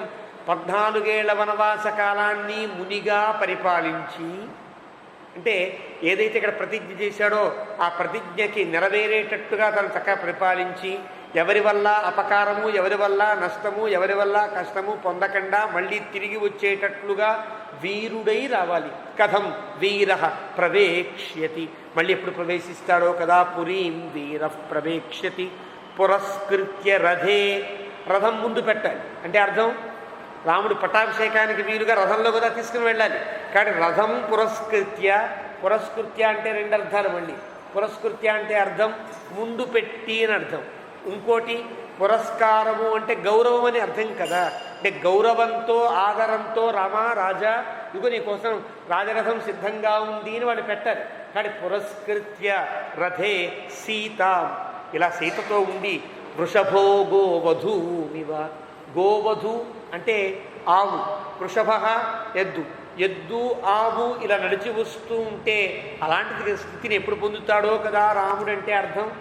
పట్టాభిషేకానికి వెళ్ళేటప్పుడు ఏ మంగళ వస్తువులు మంగళమైనటువంటి వ్యక్తులు వెళ్ళాలో పట్టాభిషేకం పద్ధతిలో ఉంటుంది. ఏనుగులు వెళ్ళాలి, గుర్రములు వెళ్ళాలి, గోమిథునం వెళ్ళాలి. గోమిథునం అంటే ఒక ఎద్దు ఆవు వెళ్ళాలి. కాబట్టి కౌసల్యకి ఏం కనిపిస్తోంది? ఒక దృశ్యం, ఒక పిక్చర్ కనిపిస్తోంది. మళ్ళీ రాముడు 14 ఏళ్ల తర్వాత వస్తే రాముడికి ఇలా రథాన్ని ఏర్పాటు చేసి గోమిథునాన్ని పెట్టి అలా రాముడు వచ్చి ఈ రాజ్యాన్ని ఎప్పుడు పరిపాలిస్తాడో కదా. అంటే ఈవిడ మనస్సులో పట్టాభిషేకము అనే ఒక్క ఆ కోరిక మాత్రమే బలంగా ఉంది అని ఈ విశేషణ వల్ల తెలుస్తుంది. కదా ప్రాణి సహస్రాణి రాజమార్గే మమాత్మజౌ లాజై అవకరిష్యంతి ప్రవిశంతౌ అరిందమౌ. నా కుమారులిద్దరూ కూడా, ఒకడే కుమారుడు కదా ఈవిడికి, కానీ నా కుమారులు ఇద్దరు అని చెప్తాను. మమ ఆత్మజౌ, నాకు ఇద్దరు కుమారులు. ఎవరు? లక్ష్మణస్వామి కూడా నా కుమారుడే. ఎందువల్ల? రాముని విడిచి ఉండని వాడైనప్పుడు రాముణ్ణి ప్రేమిస్తే లక్ష్మణస్వామి ప్రేమించదా? లక్ష్మణుడి మీదే విశ్వాసం ఎక్కువ కదా. ఆ సర్గలో మనకు తెలుస్తుంది.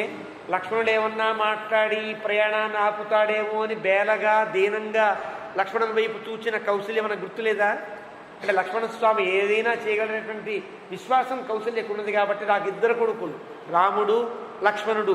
వీరిద్దరూ కూడా రథం ఎక్కితే ఆ రథానికి ముందు ప్రజలంతా కూడా పేలాలు విసురుతూ ఉంటే, పేలాలు విసరడం అనేది ఏదో దానికి కాదు సుమా, శుభానికి కూడా పేలాలు విసురుట ఇప్పటికీ ఉత్తరాదిలో ఉండే ఆచారాల్లో ఒకటి. ఆ పేలాలు విసురుకుంటూ ప్రవిశంతౌ అరిందమౌ.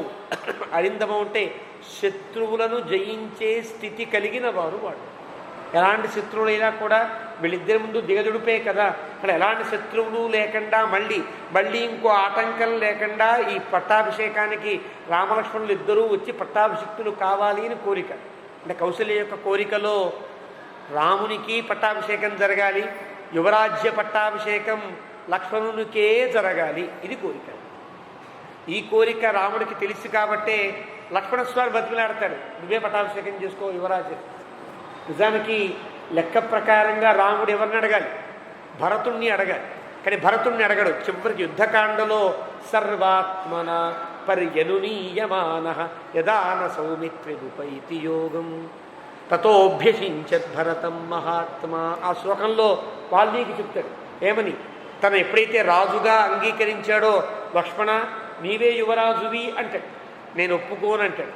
నేను చెప్తున్నా కదా, నువ్వు చెప్పినా సరే నాకు అక్కర్లేదు. సర్వాత్మన పర్యనునీయమాన అంటే అర్థం అది. సర్వాత్మన అంటే రాముడు ఎన్ని రకాల బతిమిలాడవచ్చో అన్ని రకాల బతిమిలాడాడు. నేను అన్నయ్యని చెప్తున్నా జాగ్రత్త, నీ జాగ్రత్త నాకు అక్కర్లేదు. నేను బతిమిలాడుతున్నాను రా, నేను విన్ను. ప్రేమతో అడుగుతున్నాను రా, నాకు అక్కర్లేదు. ఇంతే సర్వాత్మన. ఎన్ని రకాలుగా రాముడు బుజ్జగించి గడ్డం పట్టుకుని బతిమిలాడినా కూడా ఒప్పుకోలేదు లక్ష్మణస్వామి. అంటే కౌసల్య యొక్క మనస్సులో రాముడు రాజు కావాలి, లక్ష్మణస్వామి యువరాజు కావాలని తల్లి హృదయంలో ఉండే ఆ తత్వాన్ని గుర్తించాడా అనిపిస్తుంది అని పెద్దలు అక్కడ వ్యాఖ్యానం చేస్తారు. కాబట్టి అలాంటి స్థితిలో నాకు కుమారులు ఇద్దరూ కూడా ఎప్పుడు ఈ ఆనందాన్ని పొందుతారో కదా. ప్రవిశంతౌ కదా అయోధ్యాం ద్రక్ష్యామి శుభకుండలౌ ఉదగ్రాయుధ నిస్త్రింశౌ సశృంగావివ పర్వతౌ. ఎలా రావాలి? మంచి ఆయుధములు ధరించి శుభకుండలో మంచి మంచి కుండలాలు వెళ్లాడుతూ ఉంటే, కిరీటాలతో ఉండి ఉదగ్ర ఆయుధ నిస్త్రింశులై రకరకాల ఆయుధాలు వెంట ఉంటే, అంటే రాజచిహ్నములన్నీ తమ చుట్టూ ఉంటే అలా కదా. సశృంగావివ పర్వతౌ, శృంగములు కలిగిన. అంటే శృంగములు కలిగిన అంటే ప్రతి కొండకి ఒక శృంగం ఉంటుంది కదా, ప్రతి కొండకి కూడా పైన ఒక శిఖరం ఉంటుంది కదా. మరి శిఖరాలతో ఉండే కొండల్లాగా ఎందుకన్నా అంటే అది అర్థం కాదు. హిమాలయాలకు వెళ్ళినప్పుడు కొండల యొక్క చివరి భాగాల్లో మంచు పడుతుంది. ఆ మంచు పడినప్పుడు ఆ మంచు మీద సూర్యకాంతి పడిందనుకోండి, ఆ మంచు బంగారంలా వెలుస్తుంది కదా. అంటే పర్వతములు కిరీటములు పెట్టుకున్నట్లుగా ఉంటాయి. హిమాలయాల్లో ఉండే దృశ్యాలు చూస్తే మనకు తెలుస్తాయి. బద్రికాశ్రమం లాంటి వాటి ప్రాంతాలకు వెళ్ళినప్పుడు, కేదార్నాథ్ ప్రాంతాలకు వెళ్ళినప్పుడు ఆ కొండలు చూసినప్పుడు కొండల మీద పైన మంచు పడుతుంది, మంచు టోపీలా ఉంటుంది. ఆ టోపీ మీద సూర్యోదయపు కాంతి పడింది అనుకోండి, బంగారంలా పచ్చగా తెలుస్తుంది. అలా నా కుమారులు ఇద్దరు రావాలంటే అర్థం ఏంటి? కిరీటములు ధరించి రాజచిహ్నములతో అయోధ్యలోకి రావాలి. ఇది కోరిక. ఆ కోరికను ఉపమానాత్మకంగా చెప్పిందాడు. సశృంగావివ పర్వతం, లేకపోతే శిఖరాలతో పాటు కొండలు రావాలి అంటారు ఎవరన్నా? పిచ్చి మాట కదా. సశృంగాలుగా పర్వతములు రావాలి అంటే ఎలాగైతే మంచు కురిసిన కొండల యొక్క శిఖరం మీద సూర్యకాంతితో అవి ప్రకాశిస్తూ ఉంటే, కిరీటముల వల్ల భాసిల్లుతూ ఉంటే, నా రామలక్ష్మణులు ఇద్దరూ కిరీటాలు ధరించి రాజులై ఈనాడు పాపం జడలు కట్టుకుని వెళ్ళారే, అలాంటి వాళ్ళు కిరీటాలతో తిరిగి రావాలి. అది ఆవిడ కోరిక. అలాంటి స్థితిలో కదా సుమనసః కన్యాః ద్విజాతీనాం ఫలాని చ ప్రదిశంత్యః పురీం హృష్టాః కరిష్యంతి ప్రదక్షిణం. ఇన్ని మాటలు ఎందుకు మాట్లాడుతోంది? దశరథుల్ని తిట్టిన వెంటనే మళ్ళీ ఇంత పిక్చరైజేషన్ ఎందుకు చేస్తోంది అని అంటే జాగ్రత్తగా ఆలోచిస్తే తెలుస్తుంది.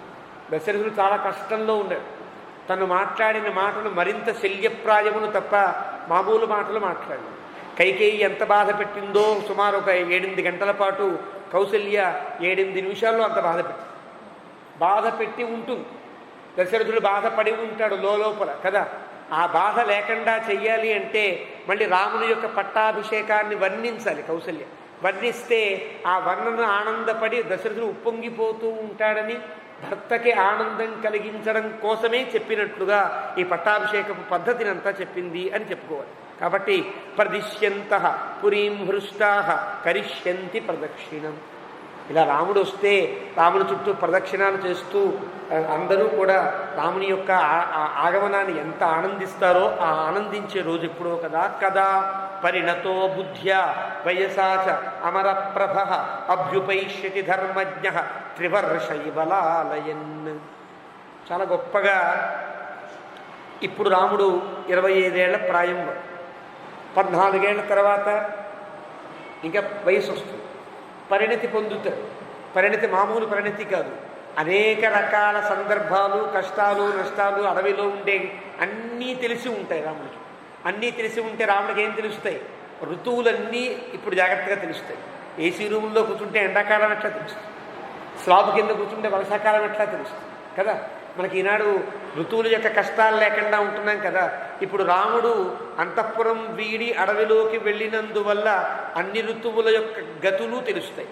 కాబట్టి ఇలాంటి ఋతువుల కాలంలో ప్రజలు ఎంత బాధపడుతున్నారో వాళ్ళకి ఆ బాధలు లేకుండా తొలగించవలసినటువంటి రాజును నేను కదా అని రాముడు మరింత పరిణతి పొందినటువంటి వాడై రాజ్యాన్ని పరిపాలిస్తాడు కదా.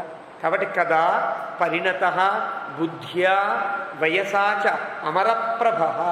పరిస్థితుల వల్ల పరిణతి పొందుతాడు, వయస్సు వల్ల పెద్దవాడు అవుతాడు, ఇంకా అద్భుతంగా పరిపాలిస్తాడు నా రాముడు. అభ్యుపైష్యతి ధర్మజ్ఞః. ధర్మాలన్నీ ఇప్పటికే తెలిసినవాడు కాబట్టి ఇంకా త్రివర్ష ఇవలాలయన్. 3 వర్షముల వలె పరిపాలిస్తాడు అంటే అర్థము త్రివర్షాః యస్మిన్ సహ త్రివర్షః. ఏ నెలలో అయితే 3 వానలు కురుస్తాయో అది ధర్మ పరిపాలన. గోదాదేవి ఓంగి ఎలుగడంద పాశురంలో చెప్తుంది, తీంగిన్ని నాడెల్లాం తింగళ్ ముమ్మారి పెయ్యు. ఎందుకంటుంది ఆ మాట? ఒక నెలలో 3 వానలు కురియుట అనేది అది ఎండాకాలమా, వర్షాకాలమా, శీతాకాలమా అని ఉండదు.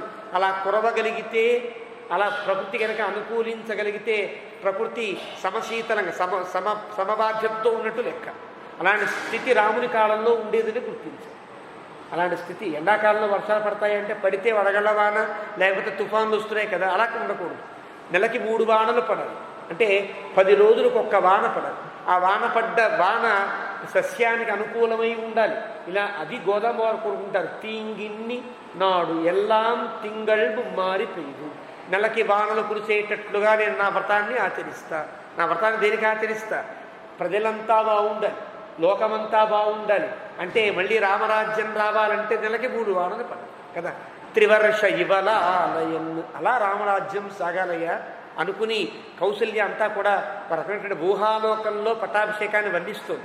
నిస్సంశయం మయా మన్యే పురా వీర కదర్యయ పాతు కామేషు వత్సేషు మాతృణాం శాతితాః స్తనాః నిస్సంశయం మయ. నేను కూడా ఏదో పాపం చేసి ఉంటా. దశరథుని యొక్క ఓదార్పులో ఇది కూడా భాగం.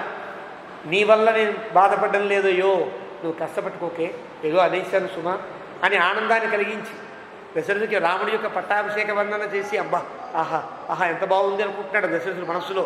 కాబట్టి నాకు వచ్చిన ఈ కష్టం కూడా నీ వల్ల కాదు దశరథ, నేను ఏదో పాపం చేసి ఉంటా, ఏదో ఒక దుర్మార్గురాలనై ఆవుల దగ్గర తిరిగే దూడలని ఆవులకి దూరం చేసి ఉంటా ఎప్పుడో. ఆ పాపాన్ని ఇప్పుడు పొందుతున్నానయ్యా, నీ వల్ల ఏ కష్టం కలగలేదు. మళ్ళీ దశరథుడిని సాంత్వనపరుస్తుంది. ఇప్పుడు తను తప్ప దశరథునికి ఎవరూ లేరు కాబట్టి తాను జాగ్రత్తగా దశరథుడిని చూసుకోవాలి. రాముడు వెడుతూ చెప్పిన మాట అదే కదా, అమ్మా నాన్న జాగ్రత్త అని చెప్పాడు.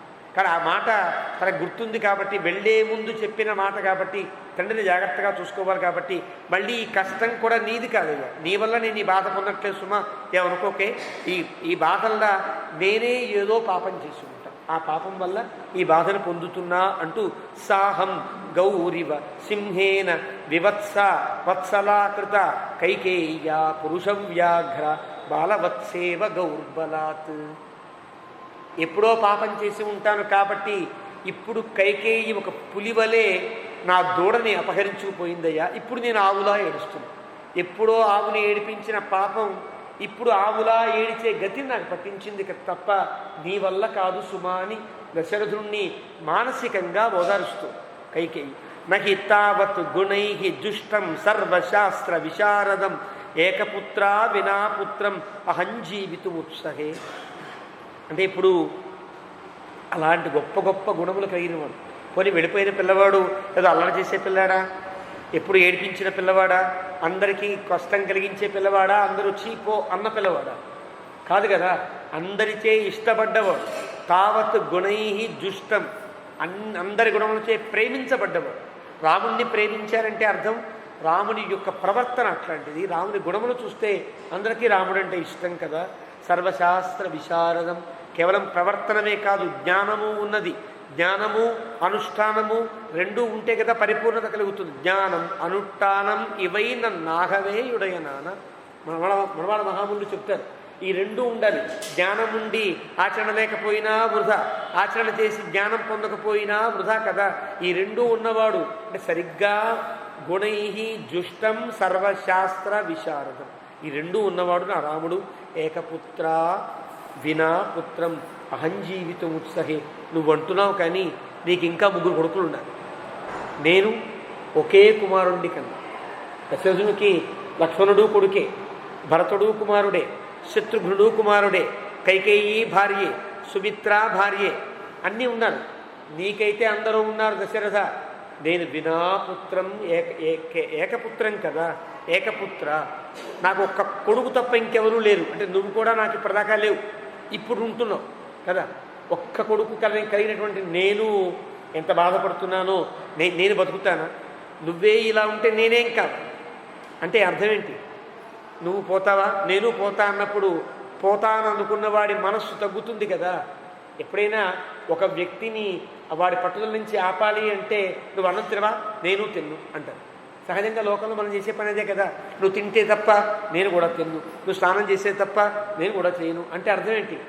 వాడే దేని గురించి అయితే మొండిపట్టు పట్టాడో ఆ మొండిపట్టు తన మీద ఆపాదించుకుంటే పోనీ నీకోసమన్నా తింటా అని అంటాడు కదా. కాబట్టి నువ్వు పోతానంటున్నావే, నువ్వు పోతానంటే నీకు అందరూ ఉన్నారు, నేనేం కావాలి, నేను పోతాను, నేను సరిపోతాను అని అతన్ని ఓదార్చడంలో భాగం ఇదంతా కూడా. అంటే తెలివైన వాళ్ళు మాట్లాడేటువంటి పద్ధతులు ఇట్లా ఉంటాయని నేర్పుతోంది రామాయణం మనకి. కాబట్టి పుత్రం అహం జీవితం ఉత్సహే, నేనెలా బతుకుతానయ్యా. కాబట్టి నేను బతుకుండాలంటే నువ్వు లేచి నన్ను ఓదార్చు. కైకేయి కౌసల్య నీకేం పర్వాలేదు, నేను ఉన్నాను కదా అని ధైర్యం నీకు రావు, నువ్వు నన్ను ధైర్యం చెప్పాలి కదా అన్నట్లుగా దశరథునిలో మళ్ళీ చైతన్యాన్ని చిగురింపజేస్తున్నట్లుగా కౌసల్య మాట్లాడుతుంది. నహిమే జీవితం కించితు సామర్థ్యమిహ కల్ప్యతే అపశ్యంత్యాహ ప్రియం పుత్రం మహాబాహుం మహాబలం. నిజంగా నాకు మహాబలుడు, మహాబాహుడు, మంచి పొడుగు చేతులుంటే ఏం కాదు, ఆ చేతులకి మంచి బలం ఉండద్దు, తోటకూర కాడల్లా వెళ్లాడిపోయి వచ్చేది చాలా మందికి ఉంటాయి. పెద్ద పెద్ద ఆజానుబాహు వండి అంటే ఇక్కడి నుంచి ఏ పని చేయదు, వెళ్లాడపడిపోతుంది. ఏమిటి లాభం దానివల్ల? మహాబాహు మహాబల. చేతికి ఏది బలం? దానం ఇవ్వడం కదా బలం. చేతికి ఏది బలం? పరులకు అపకారం కలిగితే అపకారాన్ని రక్షించడం కదా బలం. చేతికి సార్థకత ఏది అంటే ప్రాచీన శ్లోకం చెబుతుంది, కిందానేన న విభూషణై. కరం అంటే ఎలాగ? కరం అంటే దానము చేస్తే కరం అది. క్షత్రియుడి యొక్క చెయ్యి ఆర్తరక్షణ చేస్తే క్షత్రియుడికి చెయ్యి ఉన్నట్టు లెక్క. కాబట్టి క్షత్రియులని భగవంతుని యొక్క చేతుల నుంచి పుట్టారంటే అర్థం ఏంటి? చేతుల నుంచి తొడల నుంచి పుడతారండి ఎవరన్నా? వినడానికి ఎట్లా ఉంటుంది? పాదాల నుంచి ఎవరో పుట్టారు, ముఖంలో నుంచి ఎవరో పుట్టారు అంటే దేనికి సంకేతాన్ని? అంటే భగవంతుడు రక్షకుడై ఉంటాడు కదా, రక్షక స్థానంలో వీళ్ళు ఉన్నారని చెప్పడం కోసం చేతులు క్షత్రియులు అంటారు. అంటే క్షత్రుడు చేయవలసిన పని ఏంటి? ఆర్తరక్షణం. అది నార్త శబ్దో భవేదితి. రాజా, నువ్వు ధనస్సును ఎందుకు ధరించావు అన్నారు. ఎవరి? కార్తవీర్యార్జునుడు. అంటే ఎప్పుడు ధనస్సు పట్టుకుని ఉంటాడు రాముడు ఎలాగైతే ఉన్నాడో. ఎందువల్ల ధనస్సు పట్టుకోవాలి? నా రాజ్యంలో ఎవడు ఆర్తుడి యొక్క ఆర్తనాదం వినిపించకుండా ఉండడం కోసం నేను ధనస్సు పట్టానంటే. ఆర్త శబ్దో నా ఆర్త శబ్దో భవేదితి. క్షత్రియుడు పట్టవలసినటువంటి ధనస్సు అందుకోసం పడతాడు. కాబట్టి రాముని యొక్క మహాబాహువు మహాబల అంటే అర్థమేంటి? బాగా చేతులు పొడుగ్గా ఉంటాయి, బాగా యుద్ధం చేస్తాడని అర్థమా? కాదు. రాజ్యాన్ని బాగా పరిపాలించగలడు, సార్థకమైనటువంటి క్షత్రియ కులోచిత ధర్మము కలిగిన వాడు అని చెప్తుంది. కాబట్టి రాముని యొక్క రాజ్య పరిపాలన ఎంత గొప్పగా ఉంటుందో ఈ రెండు విశేషణాలు చెప్తున్నాయి. అలాంటి రాముణ్ణి చూడకుండా నేను ఎలా బతుకుతానయ్యా అంటూ మాట్లాడి, అయం హిమాన్ దీపయతే సముత్థిత తనూజశోక ప్రభవో హుతాశన మహీమిమాం రశ్మిభిరుద్ధత ప్రభా యథా నిదాఘే భగవాన్ దివాకర. ఈ లేచినటువంటి ఈ వేడి ఎలా ఉంది అంటే తనూజశోక ప్రభవ హుతాశన. కొడుకు దూరమై నా గుండెల్లో లేచినటువంటి అగ్ని నన్ను కాల్చివేస్తుంది. ఉద్ధత ప్రభమై ప్రభలతో ప్రకాశిస్తుంది. ఎలా ఉందో తెలుసిన? మంచి ఎండాకాలంలో సూర్యుడు పగబట్టిన సూర్యుడు గనక మరింత ఎండను కురిపిస్తే ఎలా మలమలమాడిపోతారో నా హృదయం అంతా రాముని యొక్క దూరం కావడం చేత, రాముని యొక్క వివాసత చేత నేను ఈ రకంగా ఈ కష్టమనేటువంటి సూర్యుని యొక్క స్థితిలో ఈ బాధ నేను నిదాఘంలో నేను పరిపీడితులవుతున్నాను అంటూ కౌసల్య మాట్లాడిన మాటలకి ఆయన స్పందించి కౌసల్యని ఎలా ఓదారుస్తాడో, ఏమని ఓదారుస్తాడో ఒక నెల తర్వాత చూసుకునే ప్రయత్నం చేద్దాం. మళ్ళీ మనకి జనవరి 19వ తేదీన శనివారం నాడు మళ్ళీ మనకి ప్రారంభం ఈ రామాయణ ప్రవచన అమృత లహరి సాగుతుంది. అప్పటిదాకా రామచంద్రమూర్తి యొక్క పగల్పత్తు రాపత్తు లాంటి సేవలలో వారి ఉత్సవంలో పాల్గొని రామాయణం విన్నాం. అప్పుడు చూసేటట్టుగా దృశ్యములు ఉత్సవాలు సాగుతాయి. కాబట్టి ఉత్సవాల్లో పాల్గొని మళ్ళీ ధనుర్మాస వ్రతాన్ని చక్కగా ముగించుకుని మళ్ళీ 19వ తారీఖున మళ్ళీ పునః ప్రారంభం చేద్దాం. అప్పటిదాకా స్వస్తి. ఏవమే తత్పురావృత్తం ఆఖ్యానం భద్రమస్తు వః ప్రవ్యాహరత విశ్రబ్ధం బలం విష్ణో ప్రవర్ధతాం లాభస్తేషాం జయస్తేషాం కుతస్తేషాం పరాభవః ఏషామిందీవరస్యామో హృదయస్థో జనార్దనః కాలే వర్షతు పర్జన్యః పృథివీ సస్యశాలినీ దేశోऽयं క్షోభరహితః బ్రాహ్మణాः సంతు నిర్భయాः కావేరీ వర్ధతాం కాలే కాలే వర్షతు వాసవః శ్రీరంగనాథో జయతు శ్రీరంగశ్రీశ్చ వర్ధతాం. స్వస్తి ప్రజాభ్యః